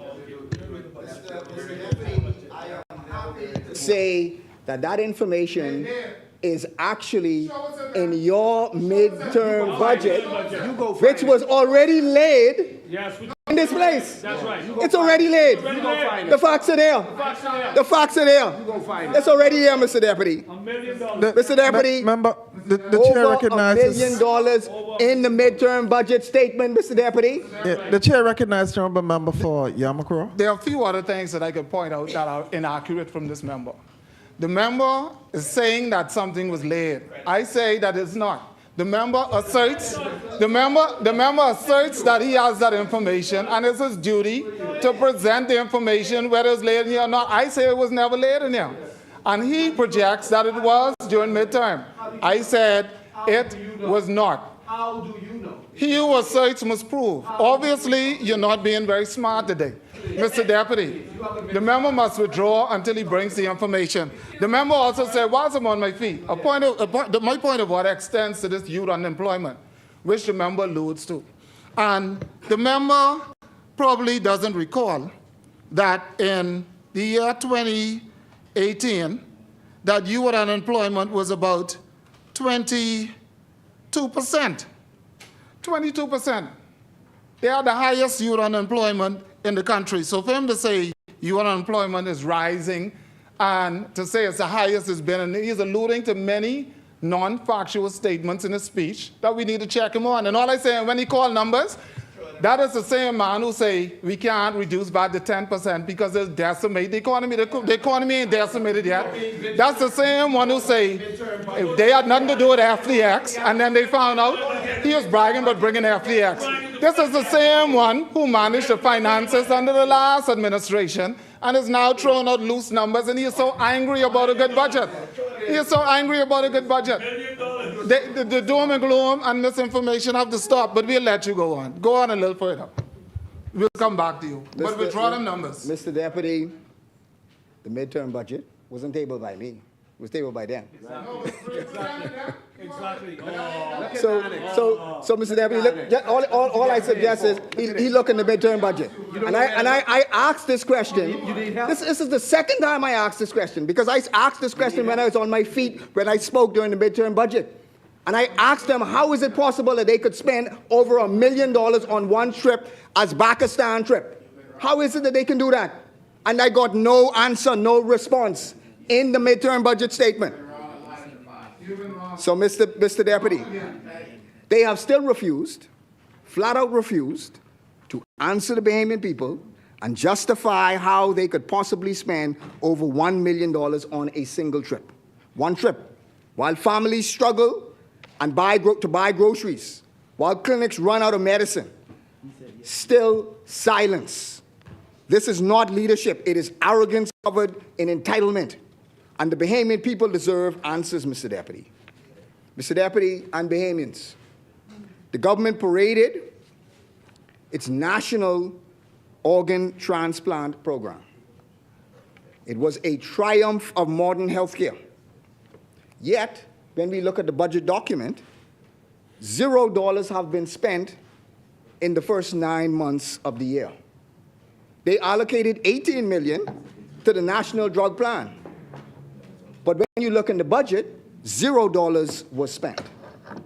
A cultural revival with an $800 allocation for sailing sloops. $0 in the budget was spent. A National Youth Guard facility. $0 was spent. A National Museum to preserve our history. $0 was spent in the budget.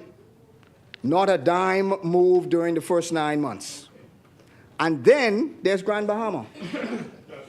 The long neglected, long promised, the acquisition of the Royal Oasis. We announced, we allocated $1 million. But still, $0 in the budget was spent. The reopening of the West Sunrise Highway, another $1 million was allocated, and still $0 was spent. The demolition of the Royal Oasis Tower, again, $0 was spent. And perhaps the cruelest insult, the so-called Grand Bahama Tech Entrepreneur Hub.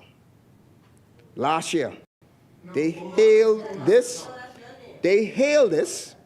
as the future for Bahamian innovation. But they couldn't say where, when, and how the money was going to be allocated for this. I asked them last budget, when they made the announcement, I asked them, there was no allocation. Where was the allocation for this? But again, I checked in this budget. No allocation for it. But the building stands exactly as it was last year. This is a budget for the few. It is not for you. The chair recognizes the honourable member for Exum and Ragged Island. I'm not sure that member for East Grand Bahama knows what he's talking about, but I assume that he's talking about the incubation center that is being developed by the Tourism Development Corporation. I'll speak to this during my budget presentation, as I'm sure the Minister for Grand Bahama will, but the assertions are false. And he is talking about something that he claimed he would do. He claimed he would create a tech hub. So I asked him to speak to that. Account for his own stewardship. I will account for mine, as will the Minister for Grand Bahama when we speak.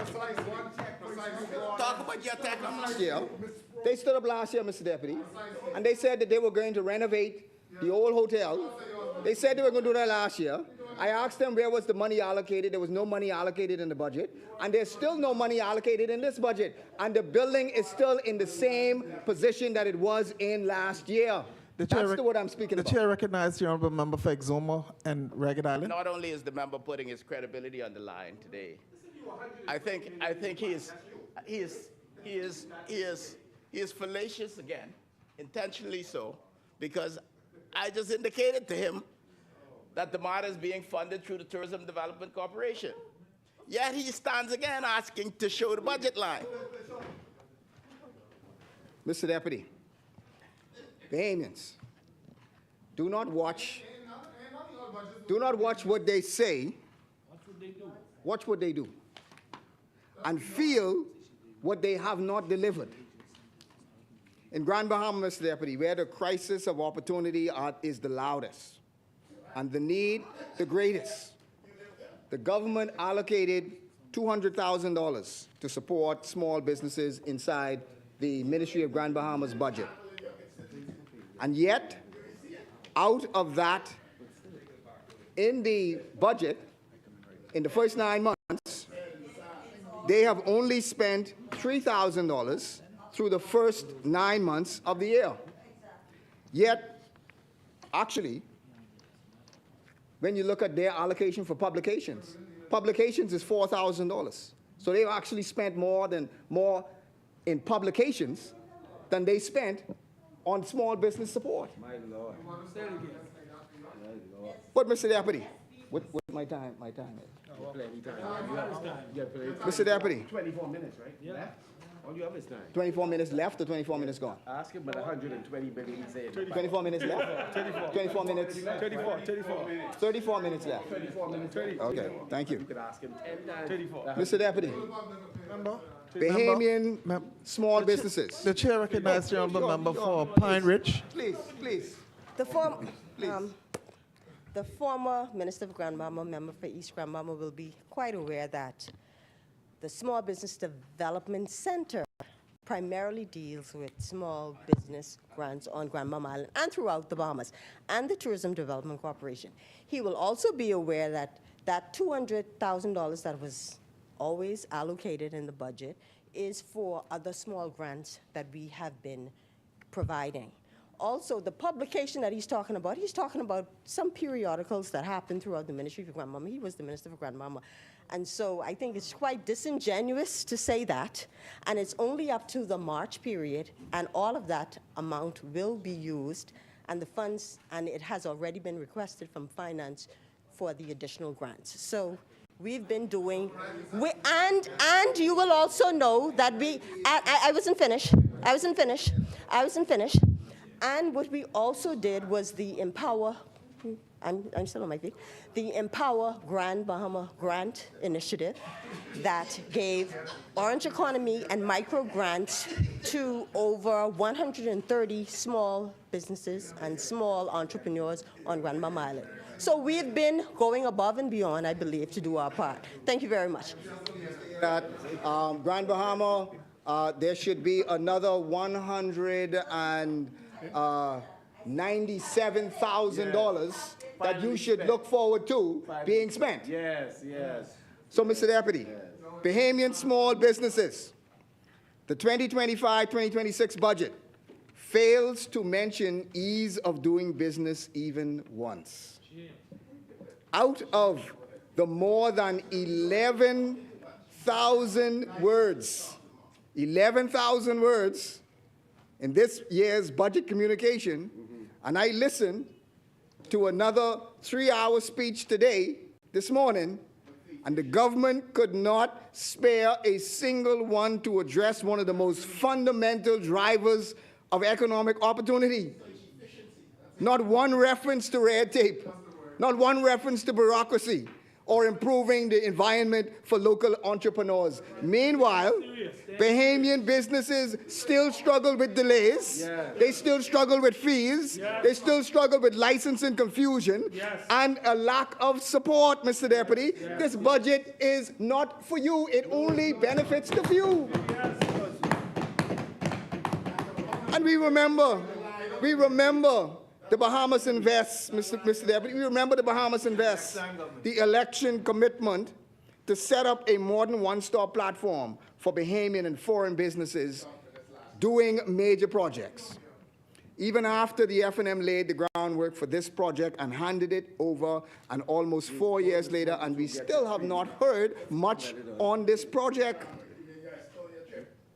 Mr. Deputy, the Immigration Amendment Bill 2025 is not fixing a broken system. The Immigration Amendment Bill is not fixing this broken system. No, it's not.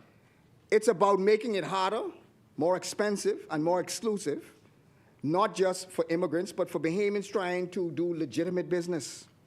By introducing a costly bureaucratic licensing requirement and vague penalties, a $500 license, and you have to do annual renewals, exams, and a threat of a criminal charge, make it nearly impossible for small operators, especially Family Island consultants, retired police, retired public servants, and civic leaders to remain in this space.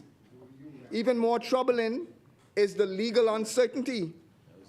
And this is a serious question, are Bahamian lawyers now required to get a separate consultant license to advise on immigration matters? If so, this could violate the fundamental right of legal counsel. This bill doesn't build a better system, Mr. Deputy.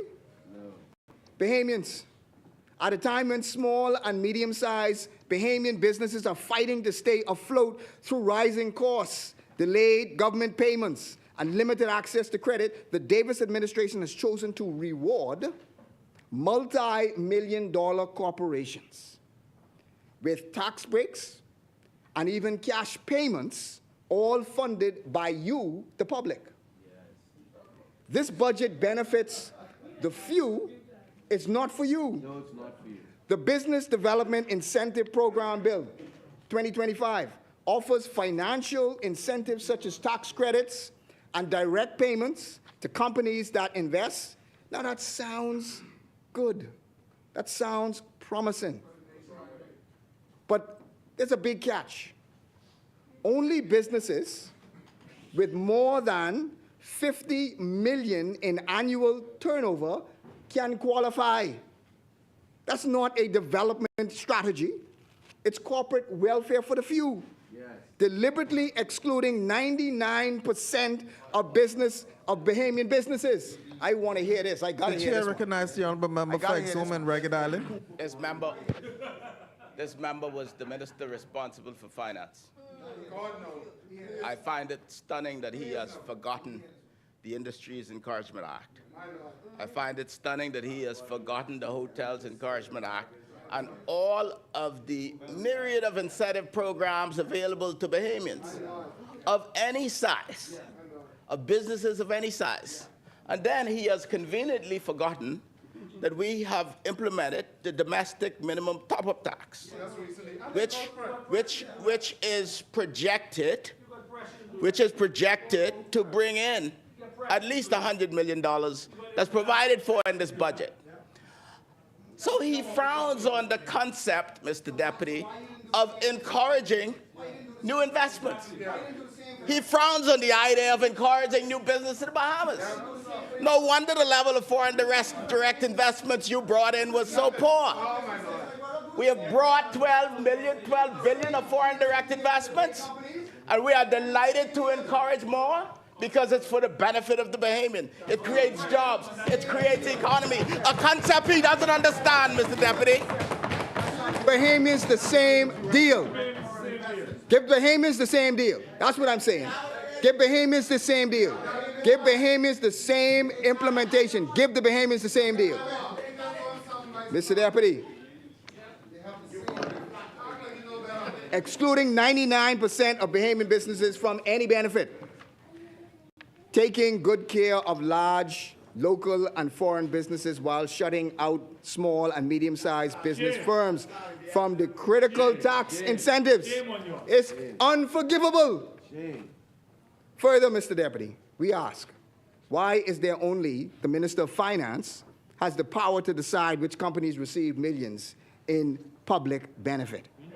Why put in place a tax incentive regime that is at the sole discretion of any single elected official or public servant? At best, it creates an atmosphere.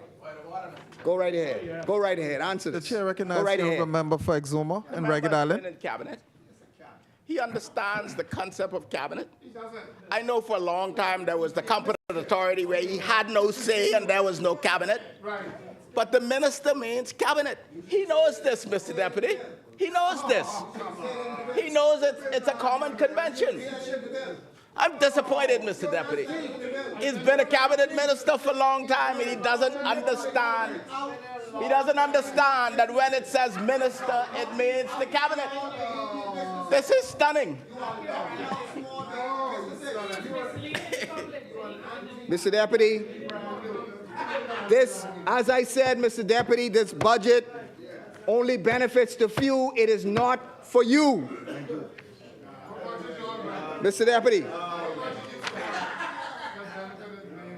Next time for what? Next time. Let's be clear, Mr. Deputy. The Free National Movement did better.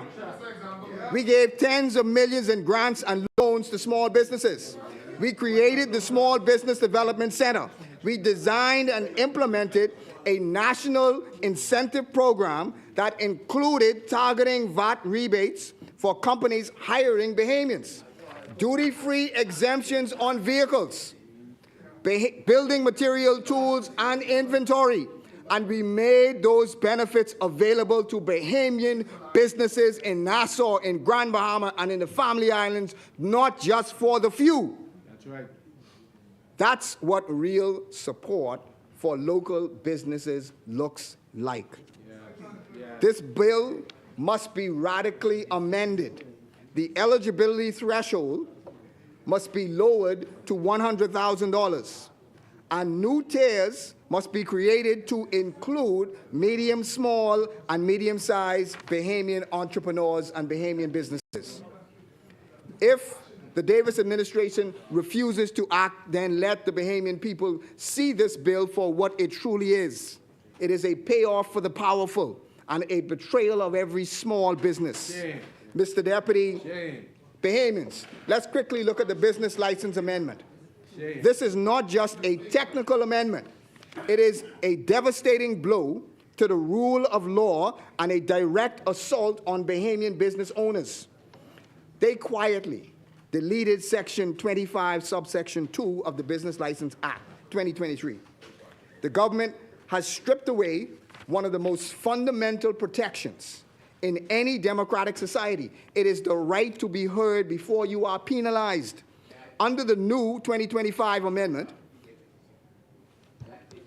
The chair recognizes the honourable member for Exuma and Ragged Island. Mr. Deputy, this matter has been litigated internally extensively, and I want to advise the member that that provision is going to be amended so that there is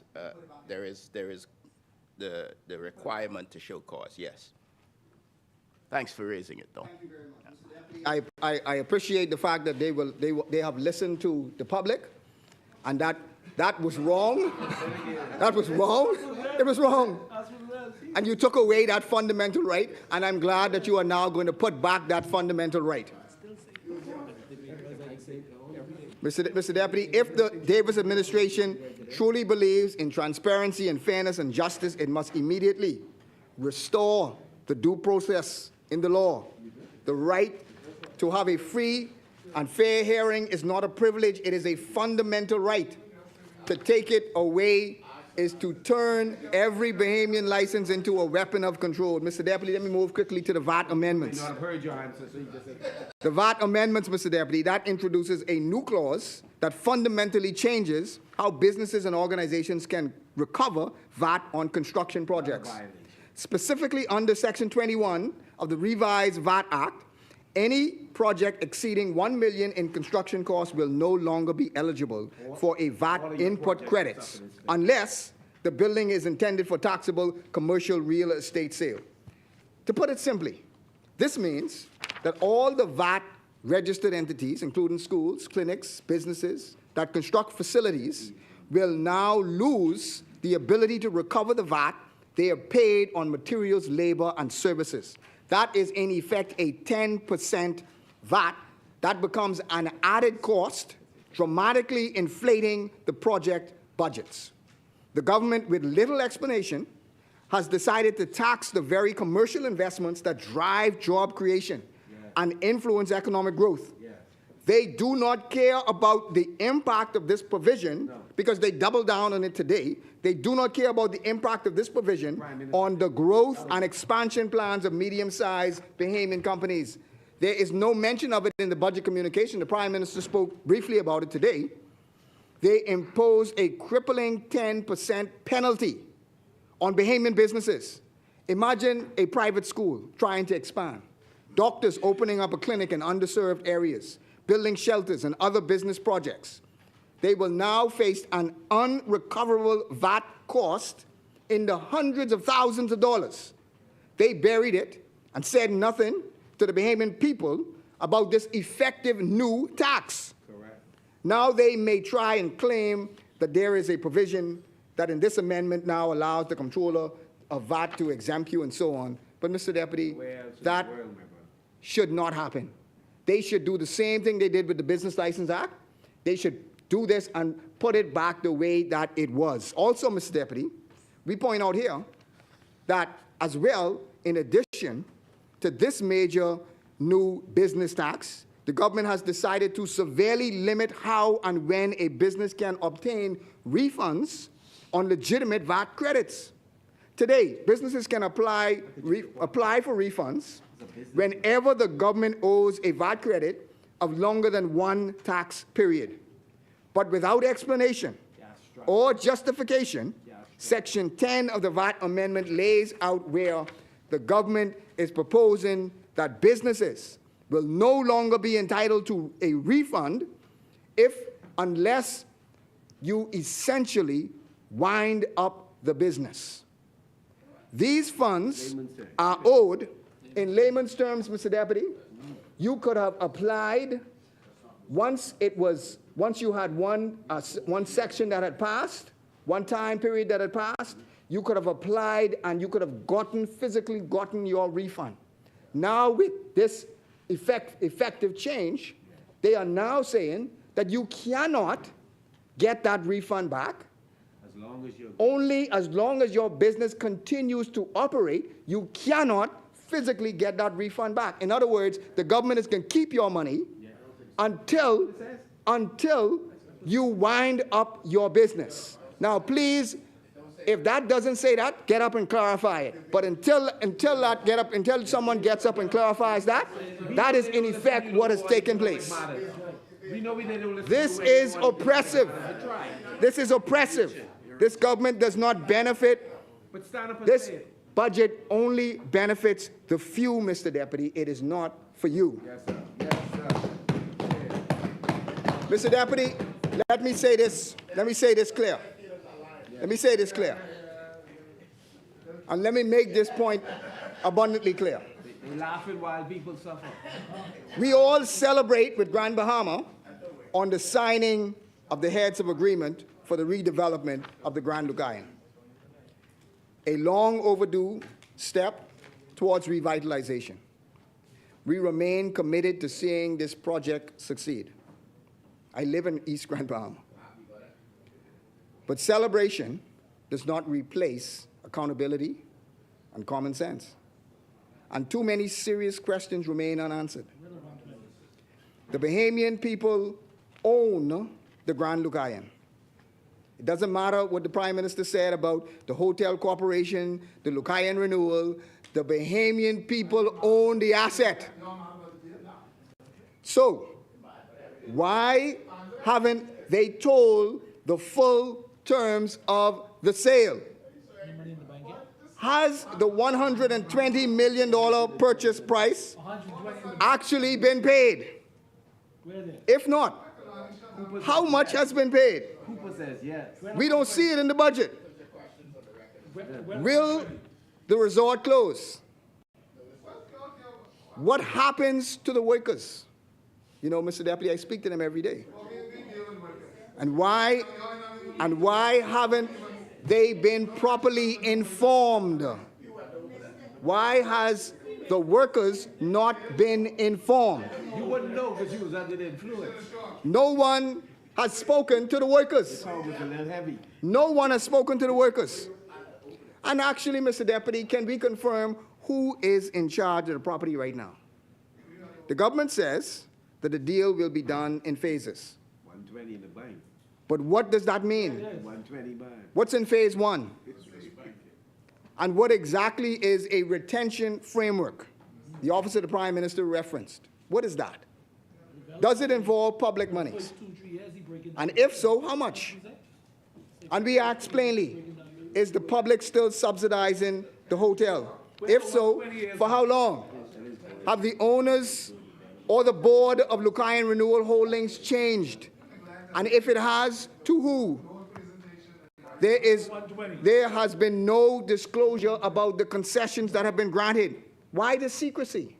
Why the secrecy about this, Mr. Deputy? Why? Where the 120?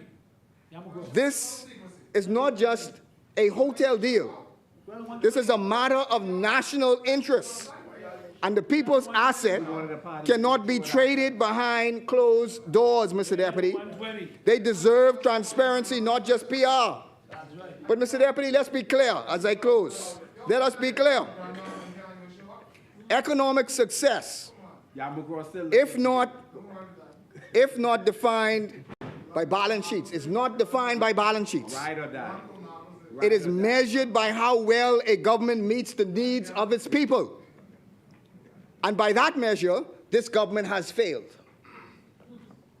The PLP's record, or the FNM's record, Mr. Deputy, speaks for itself. We delivered VAT rebates for businesses hiring Bahamians. We created Family Island-specific duty-free zones. We made incentives accessible to all Bahamian businesses, not just the elite. Mr. Deputy, I am proud. I am proud to be an FNM. I am proud of what we have accomplished. And, Mr. Deputy, I am hopeful for all that we will achieve in the future. We are the party that built schools and clinics across our islands and served every Bahamian.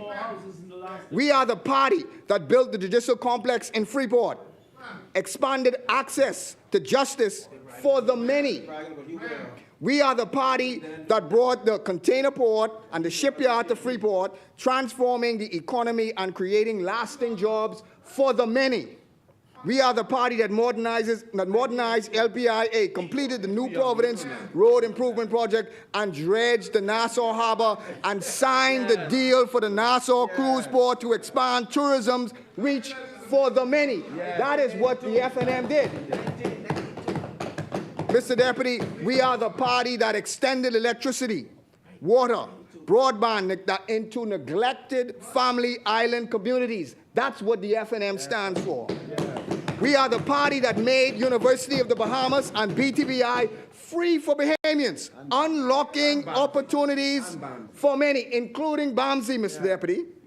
We are the party that created the Small Business Development Center, launched My Gateway to bring the government to the fingertips for the many. That's what we did, Mr. Deputy. We are the party that passed the Employment Act, that passed the Inheritance Act, that introduced the minimum wage and unemployment benefits to protect the many. That's what the FNM did, Mr. Deputy. We are the party that opened Parliament to the people and opened the airwaves to broadcasting, giving a voice to every Bahamian. That's what we did, Mr. Deputy. We are the party that passed the Fiscal Responsibility Act, that established the Fiscal Responsibility Council, ensuring that government spending was transparent and accountable. That's what we did, Mr. Deputy. Mr. Deputy, in times like these, the Bahamian people do not need slick PR campaigns or creative accounting tricks that only serve to mask the truth. They need a plan, a real plan, Mr. Deputy, one that doesn't just balance the books on paper, but balances the scales of opportunity into reality, Mr. Deputy. One that reflects not just economic growth, but shared prosperity, Mr. Deputy. Excellent job.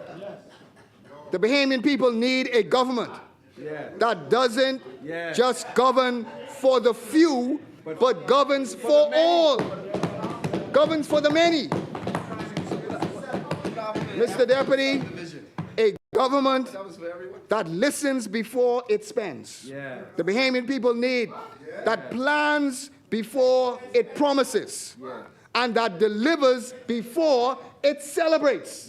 Because this government celebrates before they even deliver. Mr. Deputy, this budget should have been a budget for the people. Instead, it is a budget that asks them to wait and see. The Bahamian people have waited long enough. It is time to move forward with purpose.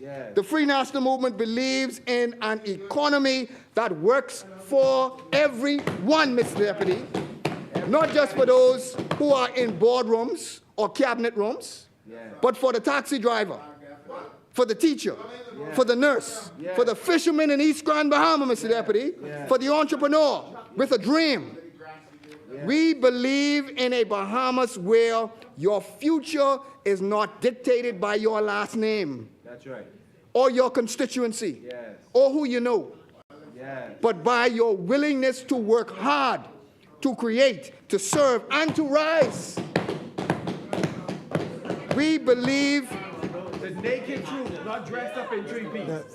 The chair recognizes the honorable member for Yamakro. Mr. Deputy, thanks. I get the member time to get some water. Mr. Deputy, the member is being misleading to the max. He should withdraw from the record about their belief in the teachers. He said teachers, the taxi drivers, and the nurses. Mr. Deputy, we came yes, that's a point of order. We came into administration with every single one of those agreements expired.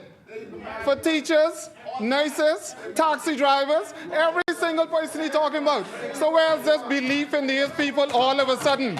This sounds like a people's time campaign again. They're promising what they never delivered and never plan to deliver. So we should withdraw all of this stuff, but what they do, and they didn't do it. They didn't do it. Zero agreements, zero houses, zero schools. He come with this 1992, talking about what we did in 1992. No, man, you just come with the power. Talk about what you just do. Want to hear this? So they will bounce up and they will try and stop us from saying the truth, Mr. Deputy. But we believe in a Bahamas where your future is not dictated by your last name, by your constituency, or by who you are, but by your willingness to work hard. Yeah, no, I ain't lost my, I got to repeat it because he did it. I got to say it again. That's right. That's right. So now you caused me to have to start from the beginning of the paragraph again. So we believe in the Bahamas, where your future is not dictated by your last name, by your constituency, or by who you are, or who you know, but by your willingness to work hard, to create, to serve, and to rise.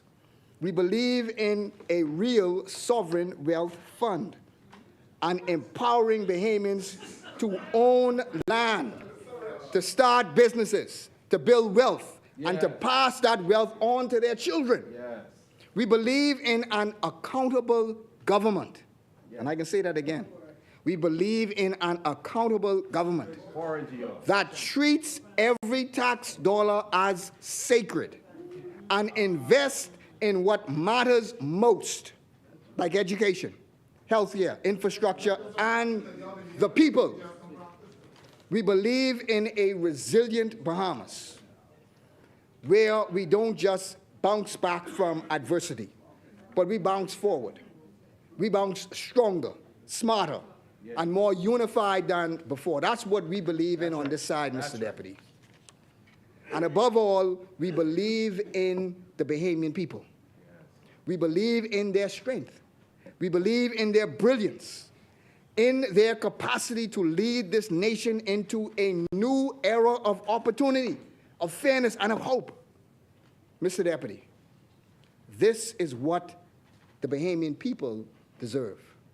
They deserve someone who will put forward a budget that will benefit the many and not just the few. This, Mr. Deputy, this is the economy that Bahamians are waiting for. And this is the economy that the Free National Movement is ready to build. With them, we are ready to build it. For them, we are ready to build it. And because of them, we are ready to build it. So, Mr. Deputy, I want to say thank you to the good and all of the special people, Mr. Deputy, of the East Grand Bahama constituency. I want to say thank you to the people in Sweetens Key. Thank you to the people in McLeanstown, in Rocky Creek, in Pelican Point, also in High Rock, and in Freetown, and all of the other areas, Mr. Deputy. We want to say thank you to the ones who are in Colony Bay, all of those all the way down to Royal Bahamia Estates, Mr. Deputy. It has been my awesome privilege to represent them in this place, and I want to thank them for the opportunity to represent them. And I want to thank them, Mr. Deputy, for them supporting me in the last election, and I want to thank them in advance for continuing to support me in the next general election, Mr. Deputy. That's my MP. So, Mr. Deputy, as I said, Mr. Deputy, this budget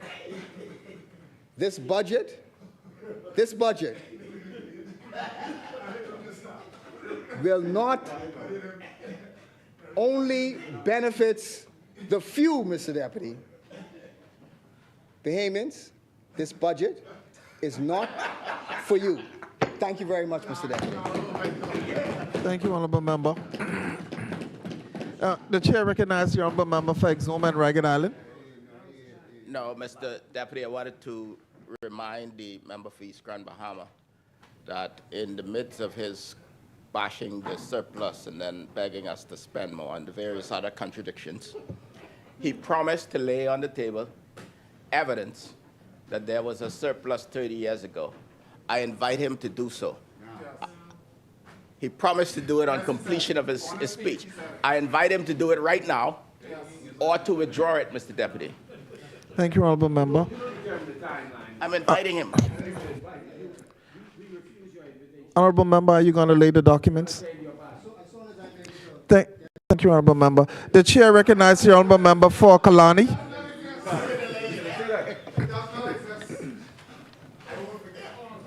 Sorry, Mr. Deputy, I'll lay this document that I... Order that the documents be brought up.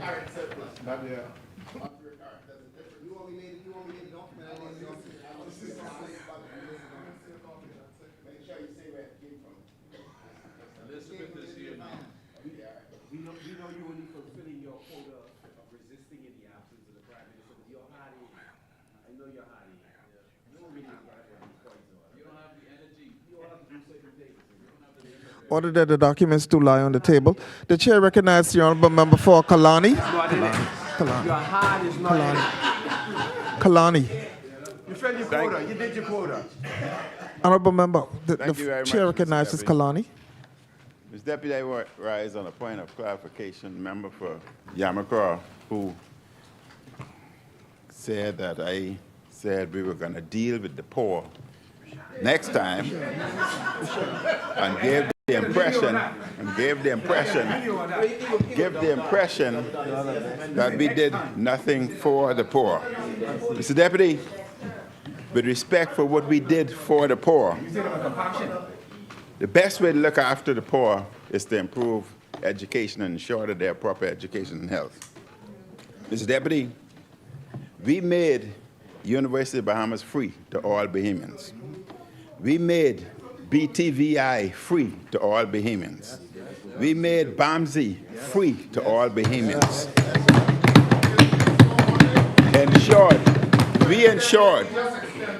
We ensured that every Bahamian traveling from the family islands coming to BTVI, to BAMSI, or UB were given $500 per month to assist them with their home.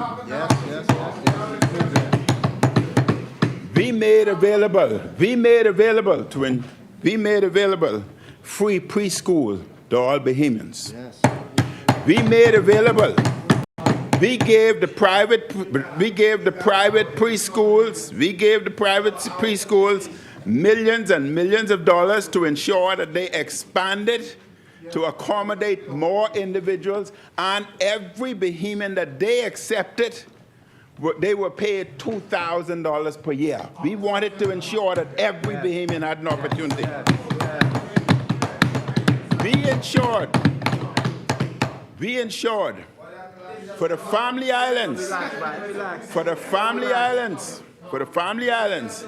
we offered to ensure that the family islands also had preschool available. We offered to any Bahamian who had the knowledge, hold on. No, when I speak, believe me, when I speak, I will want every Bahamian to listen. But today, you will listen.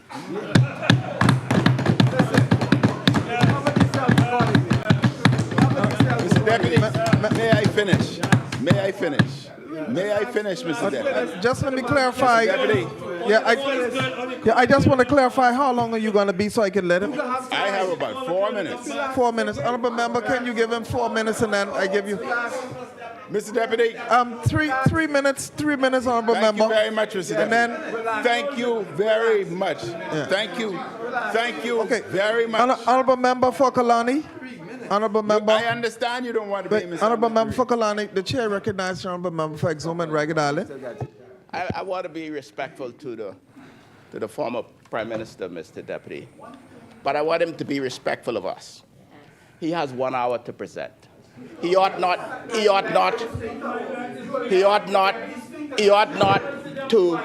Mr. Deputy. Order, members. Mr. Deputy, he is laying a case to dispute something that he said. So the member did not mislead. The members quoted him, and he said he will deal with the poor in his next term. He said it. So I don't understand why he's abusing the process. This is abusive, Mr. Deputy. It's abusive. Mr. Deputy, Mr. Deputy, it is us. We introduced tax-free zones. The inner city was tax-free, and other poor-stricken areas were to be declared tax-free. St. Barnabas, tax-free. Angleston, tax-free. Fox Hill, tax-free. Parts of Fort Charlotte, tax-free.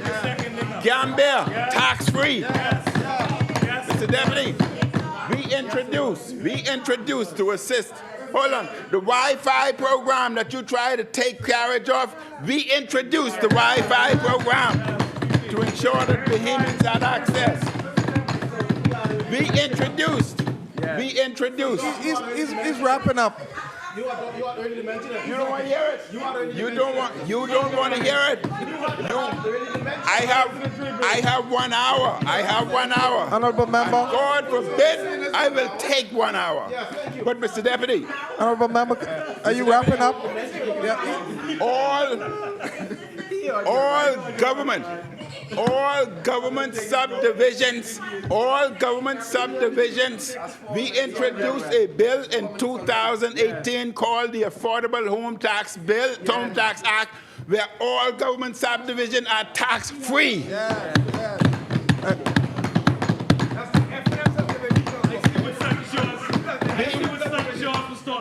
We were introducing, and check the office of the Prime Minister, the records are there. We were introducing the micro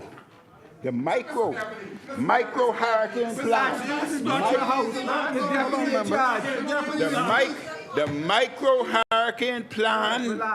The micro hurricane plan for the poor, so that all their homes would be covered, and in the case of any damage, they would have available to them immediately $10,000 to $15,000. But I will not bother saying. Thank you, honorable member. The chair recognizes the honorable member for Yamacraw.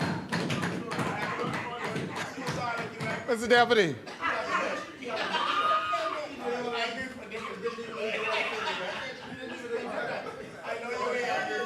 Mr. Deputy, to subject the members of Parliament and now he's throw rock and he running, to subject the members of Parliament to a rebuttal in the middle of a budget debate when the member has an hour. He just took 20 minutes off his hour. Mr. Deputy,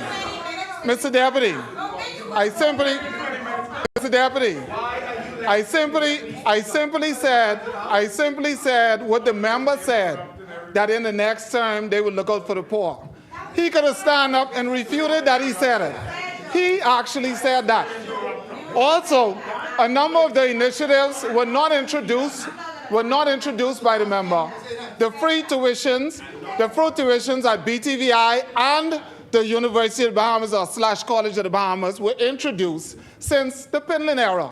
Because I would have gone to school free of charge, issued by the government, and paid whilst I was there to support my schooling. So the member expanded the program, we give him that. But all of those things that he have expanded, he has asserted that he initiated, which is totally inaccurate, and he did say what he said, so he can't clean it up here after the fact. Thank you, Mr. Deputy. Thank you, honorable member. The chair recognizes. Honorable member for Kalani, you got 1 minute so we can wrap up, so we can get to Nassau Village. Is that we will deal with the poor next. In other words, we have only given them a tip of the iceberg. More to come. All right, thank you, honorable member. The chair recognizes the honorable member for Nassau Village. His memory is coming back.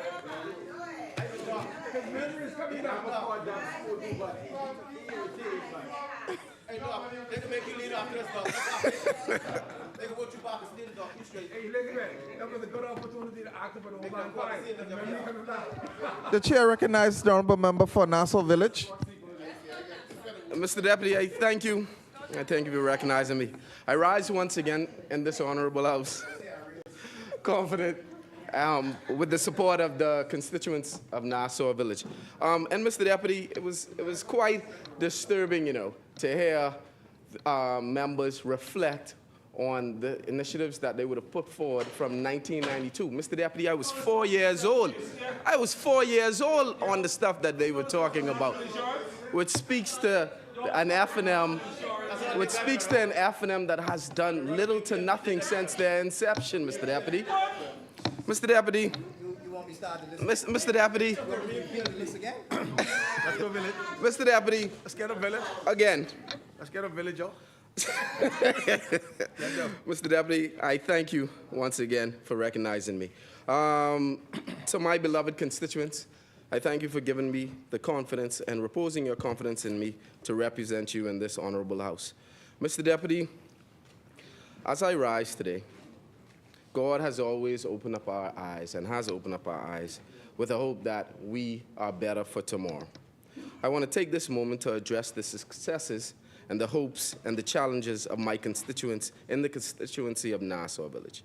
Mr. Deputy, since me coming to term, I would have completed a state-of-the-art multi-purpose sports facility, which would have been some $45,000 injection into the constituency of Nassau Village through the Capital Works Fund for the constituency.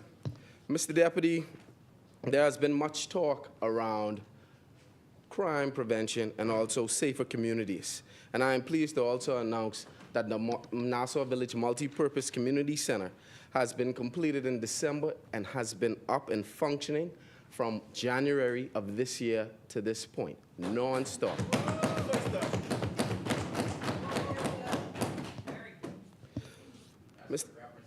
Mr. Deputy, I would also like to take this opportunity to announce to my constituents all of the Bahamian initiatives that we have as it pertains to hurricane season that is now upon us. As Nassau Village has heard, Mr. Deputy, from the honorable member from Mangrove Key, we are going to have a very, very active hurricane season, Mr. Deputy. It is forecasted that there will be 19 named storms, 9 hurricanes, 4 reaching Category 3 or higher. However, the DRM are prepared, and they have enlisted a few items that we should take note. That's the Enhanced National Shelter System Program, Mr. Deputy. This means that an updated 2025 shelter list with detailed capacity and accessibility to data will help families choose sustainable and suitable shelters. The new Marsh Harbor Hurricane Shelter is online, built to withstand 200+ miles per hour wind. And just as a treat for my constituents, the Nassau Village Community Center on the 11th of this month is due to be certified as the first state-owned national community hurricane shelter on the southern proximity of the island, Mr. Deputy. Mr. Deputy, as we go forward, we have learned that proactiveness is better than cure. Prevention is better than cure.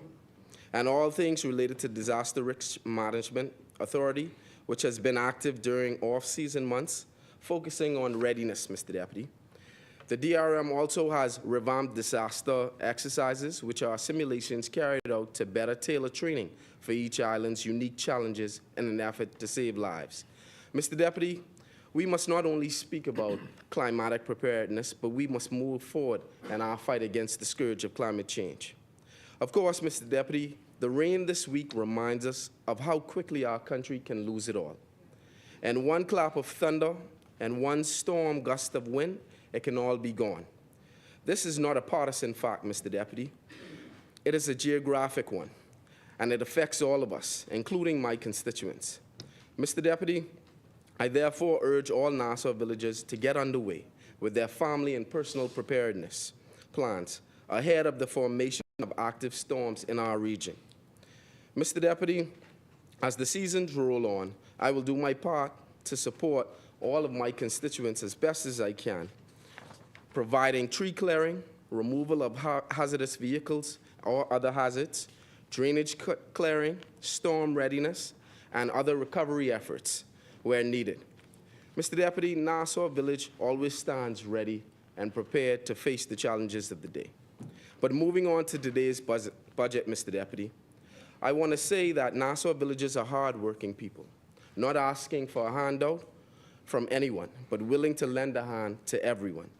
Despite this hard work, Mr. Deputy, they have found it difficult to obtain what they long aspired to until now. A safer community with rising opportunities, where their children are well-fed and well-schooled, an era where crime is rare and work is abundant. Sadly, in the past, Mr. Deputy, this dream remained unrealized. It was stemmed by a lack of vision by the previous government and its disconnect with the working class people. As the Bible says, Mr. Deputy, where there is no vision, the people will perish. Who could have imagined then, Mr. Deputy, that just 4 years later, despite the most challenging economic circumstances in years, despite the world being at war and global trade being in limbo, rather than crumble and fizzle, Mr. Deputy, the Bahamas would finally see the fruits of our labor, of our years of toil. Mr. Deputy, just 4 years later, we stand at a historic crossroads, and it cannot be overlooked, Mr. Deputy. For the first time, we're talking about a government with a balanced budget. The government, under the steady leadership of Prime Minister Brave Davis, has tabled the first balanced budget and surplus of $75 million, achieved not through chopping away at benefits or social services, but through building up and innovating our people. This budget, Mr. Deputy, is built on 4 solid pillars: security, opportunity, affordability, and reform. And let me speak plainly to these, Mr. Deputy. In Nassau Village, the burden weighs on every constituent's mind, and that is security. In the words that we feel anxiety, right? Our people feel as though somebody may be watching from those overgrown lots or from that dilapidated building. Mr. Deputy, the anxiety stems from years of underfunded policing, porous borders, and too few pathways for our youth to escape the pull of crime. From the inner cities of Nassau to the keys of our family islands, Bahamians yearn to feel safe, to trust in the rule of law, to walk without fear, Mr. Deputy. Also, our nation faces threats within the communities and beyond our borders. The crisis in our neighbor, Haiti, while heartbreaking, demands vigilance. Without robust defenses, their challenges could spill out onto our shores, straining our already strained resources. Mr. Deputy, this budget answers that call. With the unprecedented investment in the Royal Bahamas Defense Force and Police Force, new patrol vessels, cutting-edge surveillance drones, and expanded manpower, equip our officers to secure 180,000 square miles of ocean and land, strengthen immigration and customs that will guard our borders, ensuring that our sovereignty remains unviolated. But, Mr. Deputy, security is not just about borders. It's about trust. In Centerville, in Kemp Road, in Fox Hill, our people deserve policing that uplifts and not intimidates. We are building new police headquarters, enhancing officer trainings, and forging community partnerships to restore faith in those who we serve. Our youth too often were left adrift, Mr. Deputy. They are now finding purpose through the National Youth Guard, where thousands have gained skills and jobs. The expansion of the BTVI and the new Bahamas Polytechnic Accreditation and Training Hub will certainly open doors to trades, education, technology, and digital careers. Mr. Deputy, these offerings will undoubtedly offer alternatives to the streets and deviance. A revitalized BAMSI, Mr. Deputy, with increased budget, empowers Bahamians to grow our own food, reducing reliance on imports. From the inner city standpoint to the family islands, we're opening doors for all, ensuring Bahamians are not left behind. By safeguarding our shores and streets, Mr. Deputy, we are not just fighting anxiety. We are building a Bahamas where every citizen can thrive, secure in their home, their community, and their future. When we took office, Mr. Deputy, we inherited the scars of Dorian and COVID. We remember that the F&M left us an ailing economy. Ailing economy. We understand that they left us a populace that distrusted the government. True crisis, Mr. Deputy. This is the F&M legacy. This is what they're bragging about, and we can never forget it. Mr. Deputy, we are tested, and we have shown our resolve. We have not just allowed for the recovery and the full recovery of the Bahamian economy, we have risen to the test. Above the storm, Mr. Deputy, our government is confronting long-standing legacy issues that have stifled economic progress for generations. Central to this mission, our transformative land reform embodies exactly what I'm alluding to, Mr. Deputy, and the Land Adjudication and Land Registration Bill, legislation that promises to be a cornerstone of fairness and opportunity. Mr. Deputy, I've spoken to a number of Nassau villages, and they continuously lament the facts that they were unable to achieve good deeds of title for their properties. In Nassau Village and across every island, our Bahamas has the issue of generational land. It's not just property, Mr. Deputy. It is our heritage. It is our identity. It is our story. Every Bahamian knows of a family on Abaco, on Exuma, on Eleuthera, claimed through history their title of land. However, yet no working title, unquantified and locked in legal limbo.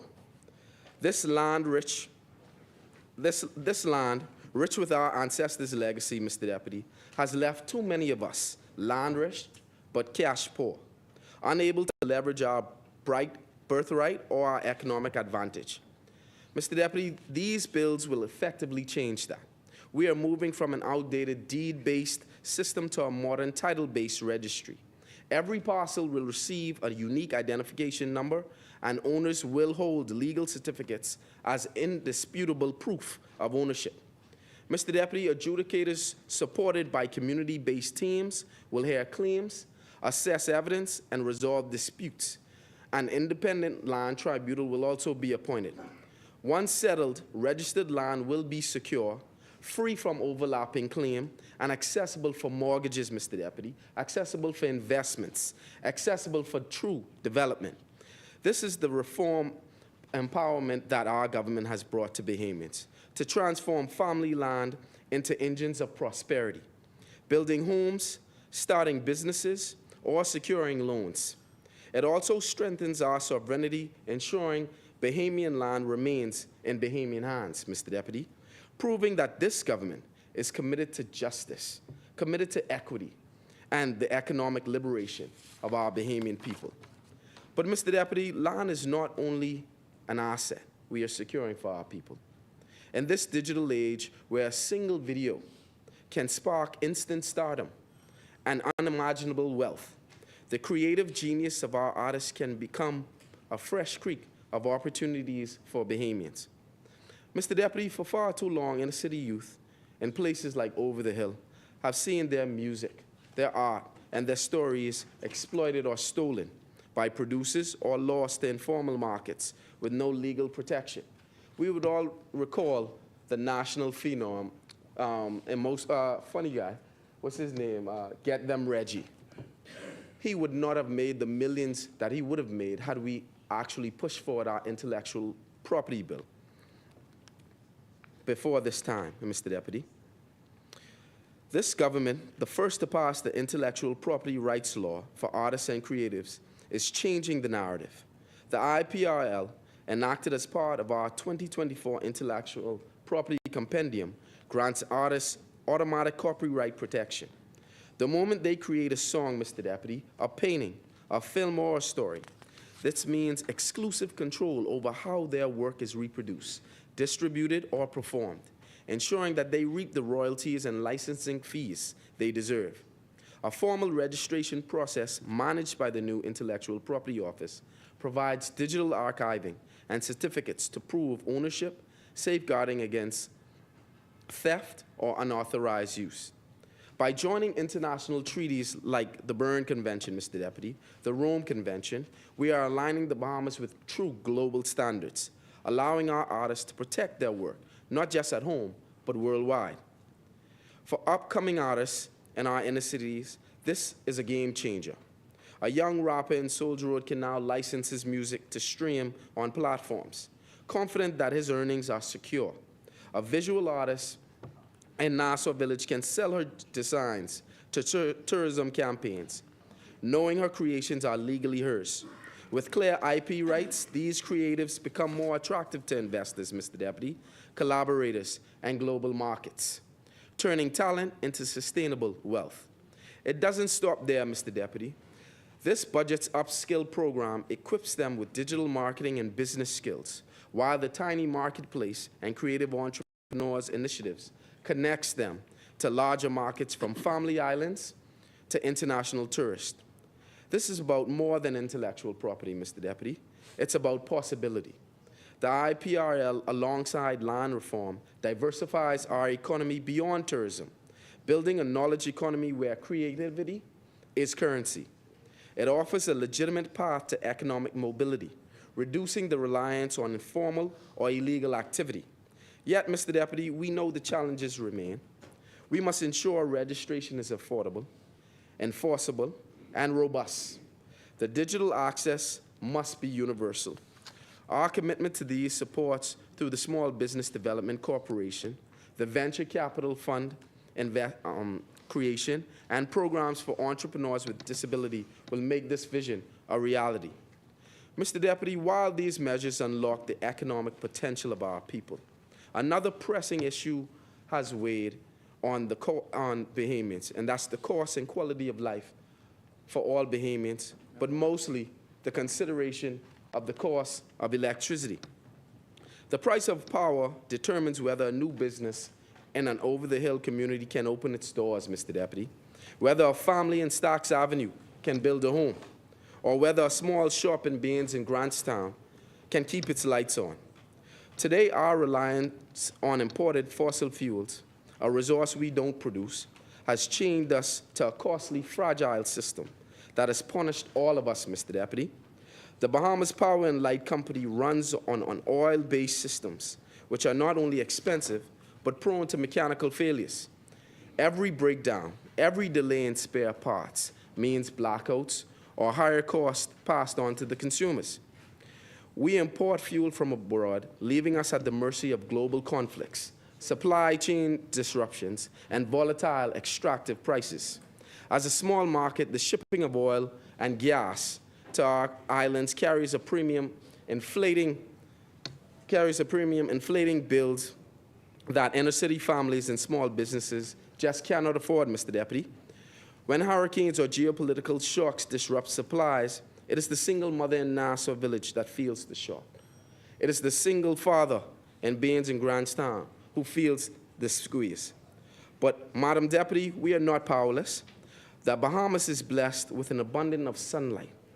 And I would like to thank the member for Elizabeth for her diligent work and revamping the energy system and bringing forward true solar reform.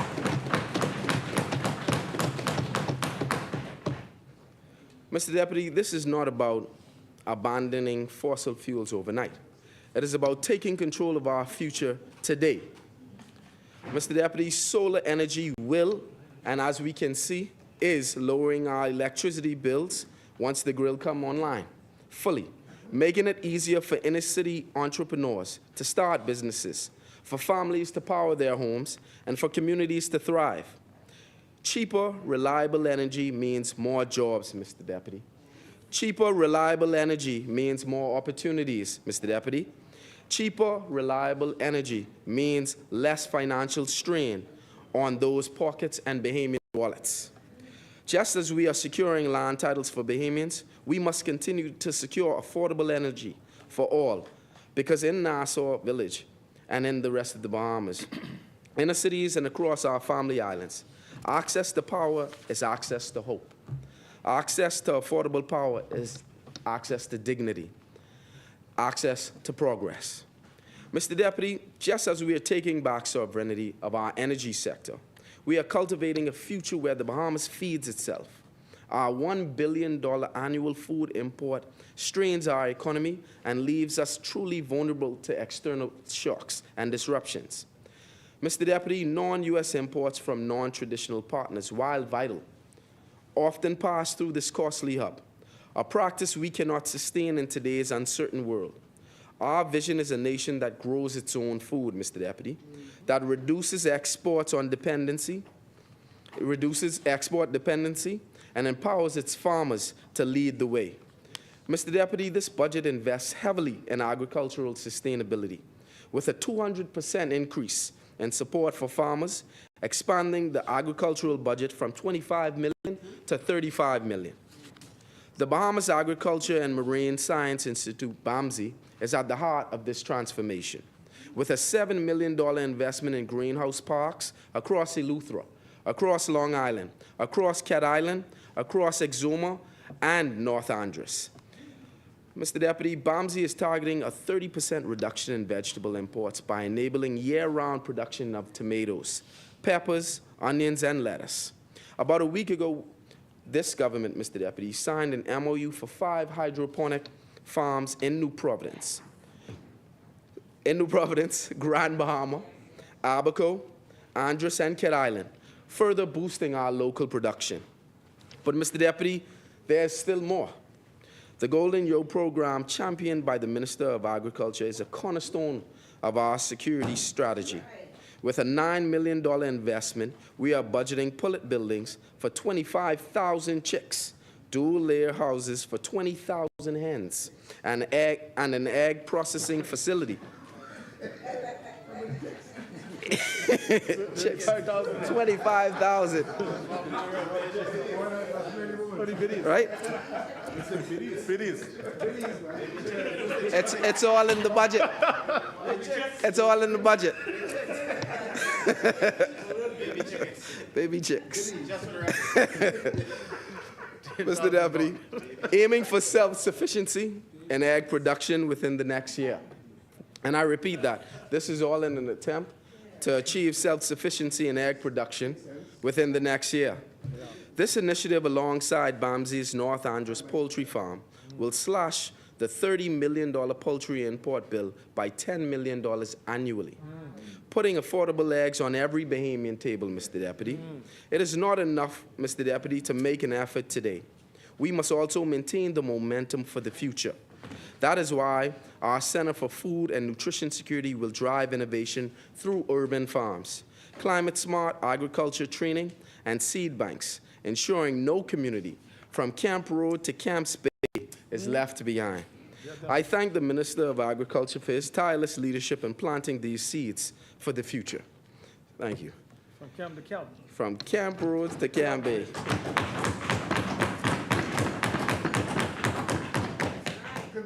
Mr. Deputy, the Bahamas cannot achieve this alone.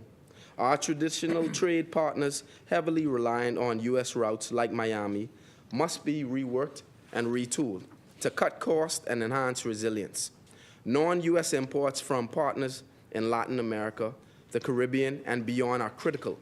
By routing them through Miami adds a layer of expense and delay, as shown by the current U.S. trade policies and global conflicts, like the Ukraine-Russia war.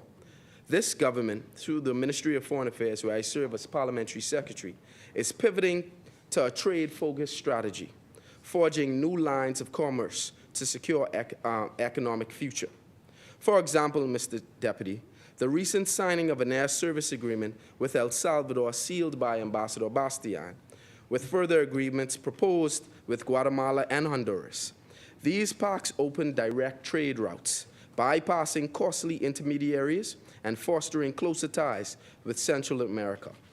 Mr. Deputy, we are also collaborating with the private sector to explore enhanced trade opportunities with Canada, the Dominican Republic, Ghana, and India, while investing new shipping channels and logistical solutions to ensure global trade developments do not disenfranchise or disadvantage Bahamian businesses or consumers.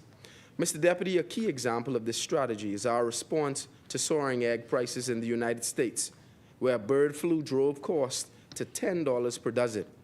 With government support, the private sector shifted sources and sourcing to the Dominican Republic, stabilizing supply and reducing the average price of a dozen eggs to $3.79.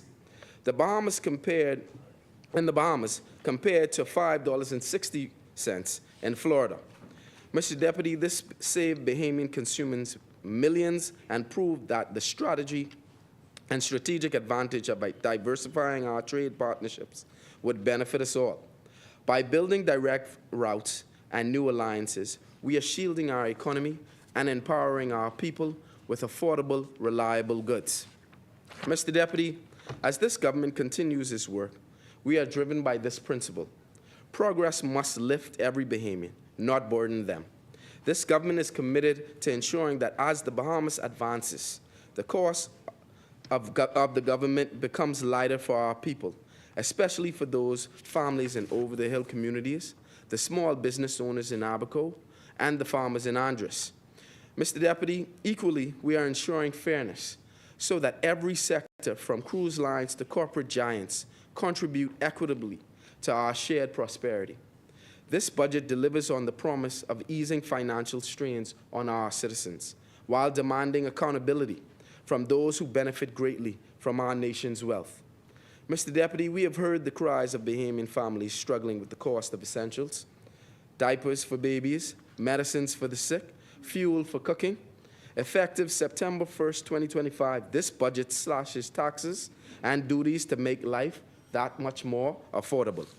We are reducing the value-added tax to 5% on critical health and family products, baby diapers, feminine hygiene products, prescription and non-prescription drugs, and medical and dental supplies like blood pressure monitors and lancets. Religious institutions will benefit from VAT exemption imports or refunds on building materials supporting their vital community work.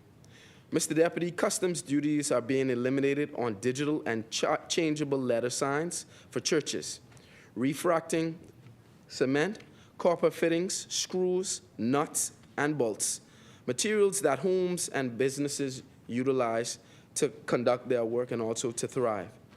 We are also reducing duties on cleaning products, Mr. Deputy: electric shavers, juice extractors, heavy trucks over 20 tons, and filters for water and air conditioning, easing costs for households and entrepreneurs.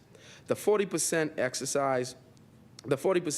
excise duty on butane gas used in portable stoves across our islands is now gone, Mr. Deputy, lowering cooking costs for families in Centerville and Cat Island alike. Mr. Deputy, to better combat climate change and promote affordability, we are exempting duties on energy-efficient appliances, freezers, air conditioners, and water heaters, proven to reduce electricity bills. Prefabricated homes, with approval from the Minister of Works, can now be imported duty-free, making housing more accessible for young families, Mr. Deputy. For those burdened by derelict properties, we are offering waivers or credits on outstanding real property tax arrears once these homes are repaired and made dwellable, revitalizing communities and relieving financial strain. These measures ensure that as our economy grows, the cost of living does not crush our people. Mr. Deputy, fairness is the cornerstone of our progress. The burden and benefits of economic activity must be shared equitably across sectors, communities, and generations. While Bahamians tighten their belts, some sectors have reaped profits without giving back. This budget corrects that imbalance, ensuring everyone pays their fair share to fund our schools, our hospitals, and our farms. The cruise sector, while boasting of tourism numbers, have not kept pace with the revenue contributions. Premium activities like cabana rentals, earnings up to $4,000 per day, often flow offshore with little benefit to Bahamians. We are now introducing a targeted compliance measure to change this, Mr. Deputy, enforcing customs duties and VAT on all imports to private cruise destinations, collecting immigration work permits, fees for their employees, and applying the Communications and Electricities Act to their private utilities. We are also upholding our policy reserving recreational watercrafts rentals for Bahamians, Mr. Deputy, ensuring local entrepreneurs thrive. These steps guarantee that cruise ports contribute meaningfully to our national development and not just to their bottom line. On the same point, Mr. Deputy, these large foreign corporations must bear their fair share. The Domestic Minimum Top-Up Tax Act, enacted in November 2024, implements a 15% minimum effective tax rate on global enterprises operating in the Bahamas. This landmark law is projected to generate at least $130 million, or 0.7% of GDP, in new revenue, funding the very tax cuts that ease the burden on our citizens. We are also closing loopholes in VAT collection on real estate, ensuring no sector evades its obligations. To protect our marine heritage, Mr. Deputy, we are introducing an environmental levy on seabed leases for commercial activity, reflecting the true value of our waters and supporting long-term stewardship. For foreign homeowners, we are refining the definition of owner-occupied for real property tax, granting partial or full exemptions based on residency, 90 days for partial, 183 days for full, ensuring clarity and equity in tax applications. These measures, Mr. Deputy, send a clear message in the Bahamas. Progress is not for the privileged few, but for all who call these islands home. This budget, Mr. Deputy, is a promise kept, a vow to every Bahamian that their grind, their hustle, their hard work will no longer be held back by systems that don't deserve them. It is a new day, and we're building a Bahamas that shines on the world stage, Mr. Deputy. We have walked through the pillars of this historic budget: security, opportunity, affordability, and reform.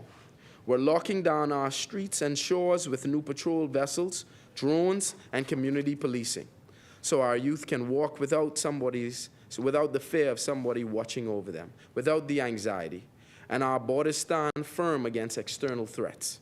We're handing back the keys to our heritage through land reform, Mr. Deputy, giving families in Nassau Village and beyond clear titles to turn ancestral plots into engines of wealth. We're unleashing our artists, from the rappers spitting bars over the hill to the canvas painters in Angliston, with intellectual property rights that turn creativity into currency, backed by global protections and digital skills to shine on the world stage. We're lighting up our future with solar power, cutting the chains off costly oil imports that choke our wallets, so the barber in Foxhill and the single mother in Centerville can keep their lights on without breaking the bank. We're growing our own food, Mr. Deputy, with Bamsi's greenhouses and the Golden Yoke program, putting fresh produce and eggs on every Bahamian table, slashing our $1 billion import by planting seeds of hope and resilience and self-reliance. We're rewriting the rules of trade, signing deals with El Salvador, eyeing Ghana and India, and sourcing eggs from the Dominican Republic to keep prices low, because we're done letting the middleman tax our progress, Mr. Deputy. And Mr. Deputy, we're making government lighter, fairer, and realer. We're cutting VAT to 5% on diapers, meds, tampons, scraping duties on cement, bolts, and butane, and waiving taxes for fixed-up homes so families can breathe easier, Mr. Deputy. We're feeding every school child a free breakfast. No child in the Bahamas should learn on an empty stomach. Mr. Deputy, fairness is our North Star. Cruise lines pay their dues, foreign firms contributing up to $130 million through a 15% tax, and marine leases funding our sea's marine future. This budget, Mr. Deputy, is our smart revolution. We have risen from Dorian's wreckage, from COVID's shadow, and now we're writing a story where every Bahamian in the inner city, in the family island, young, old, gets a shot at the Bahamian dream.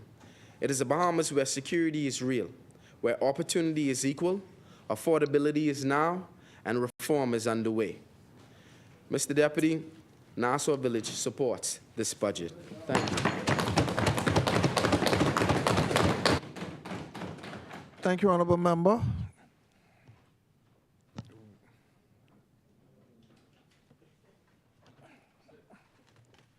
The chair recognizes the Honorable Member for Golden Gates. So, Deputy, I stand to reserve the spot for Angliston, and I also move that the House do now suspend until 10 a.m. tomorrow morning, which is Thursday, the 5th of June. Is there a seconder? Second. It has been moved and seconded that the business of the House stands suspended until tomorrow morning at 10 a.m. As many as are in favor will remain seated. Those opposed will stand. The motion is carried. The business of the House stands suspended until 10 a.m. tomorrow.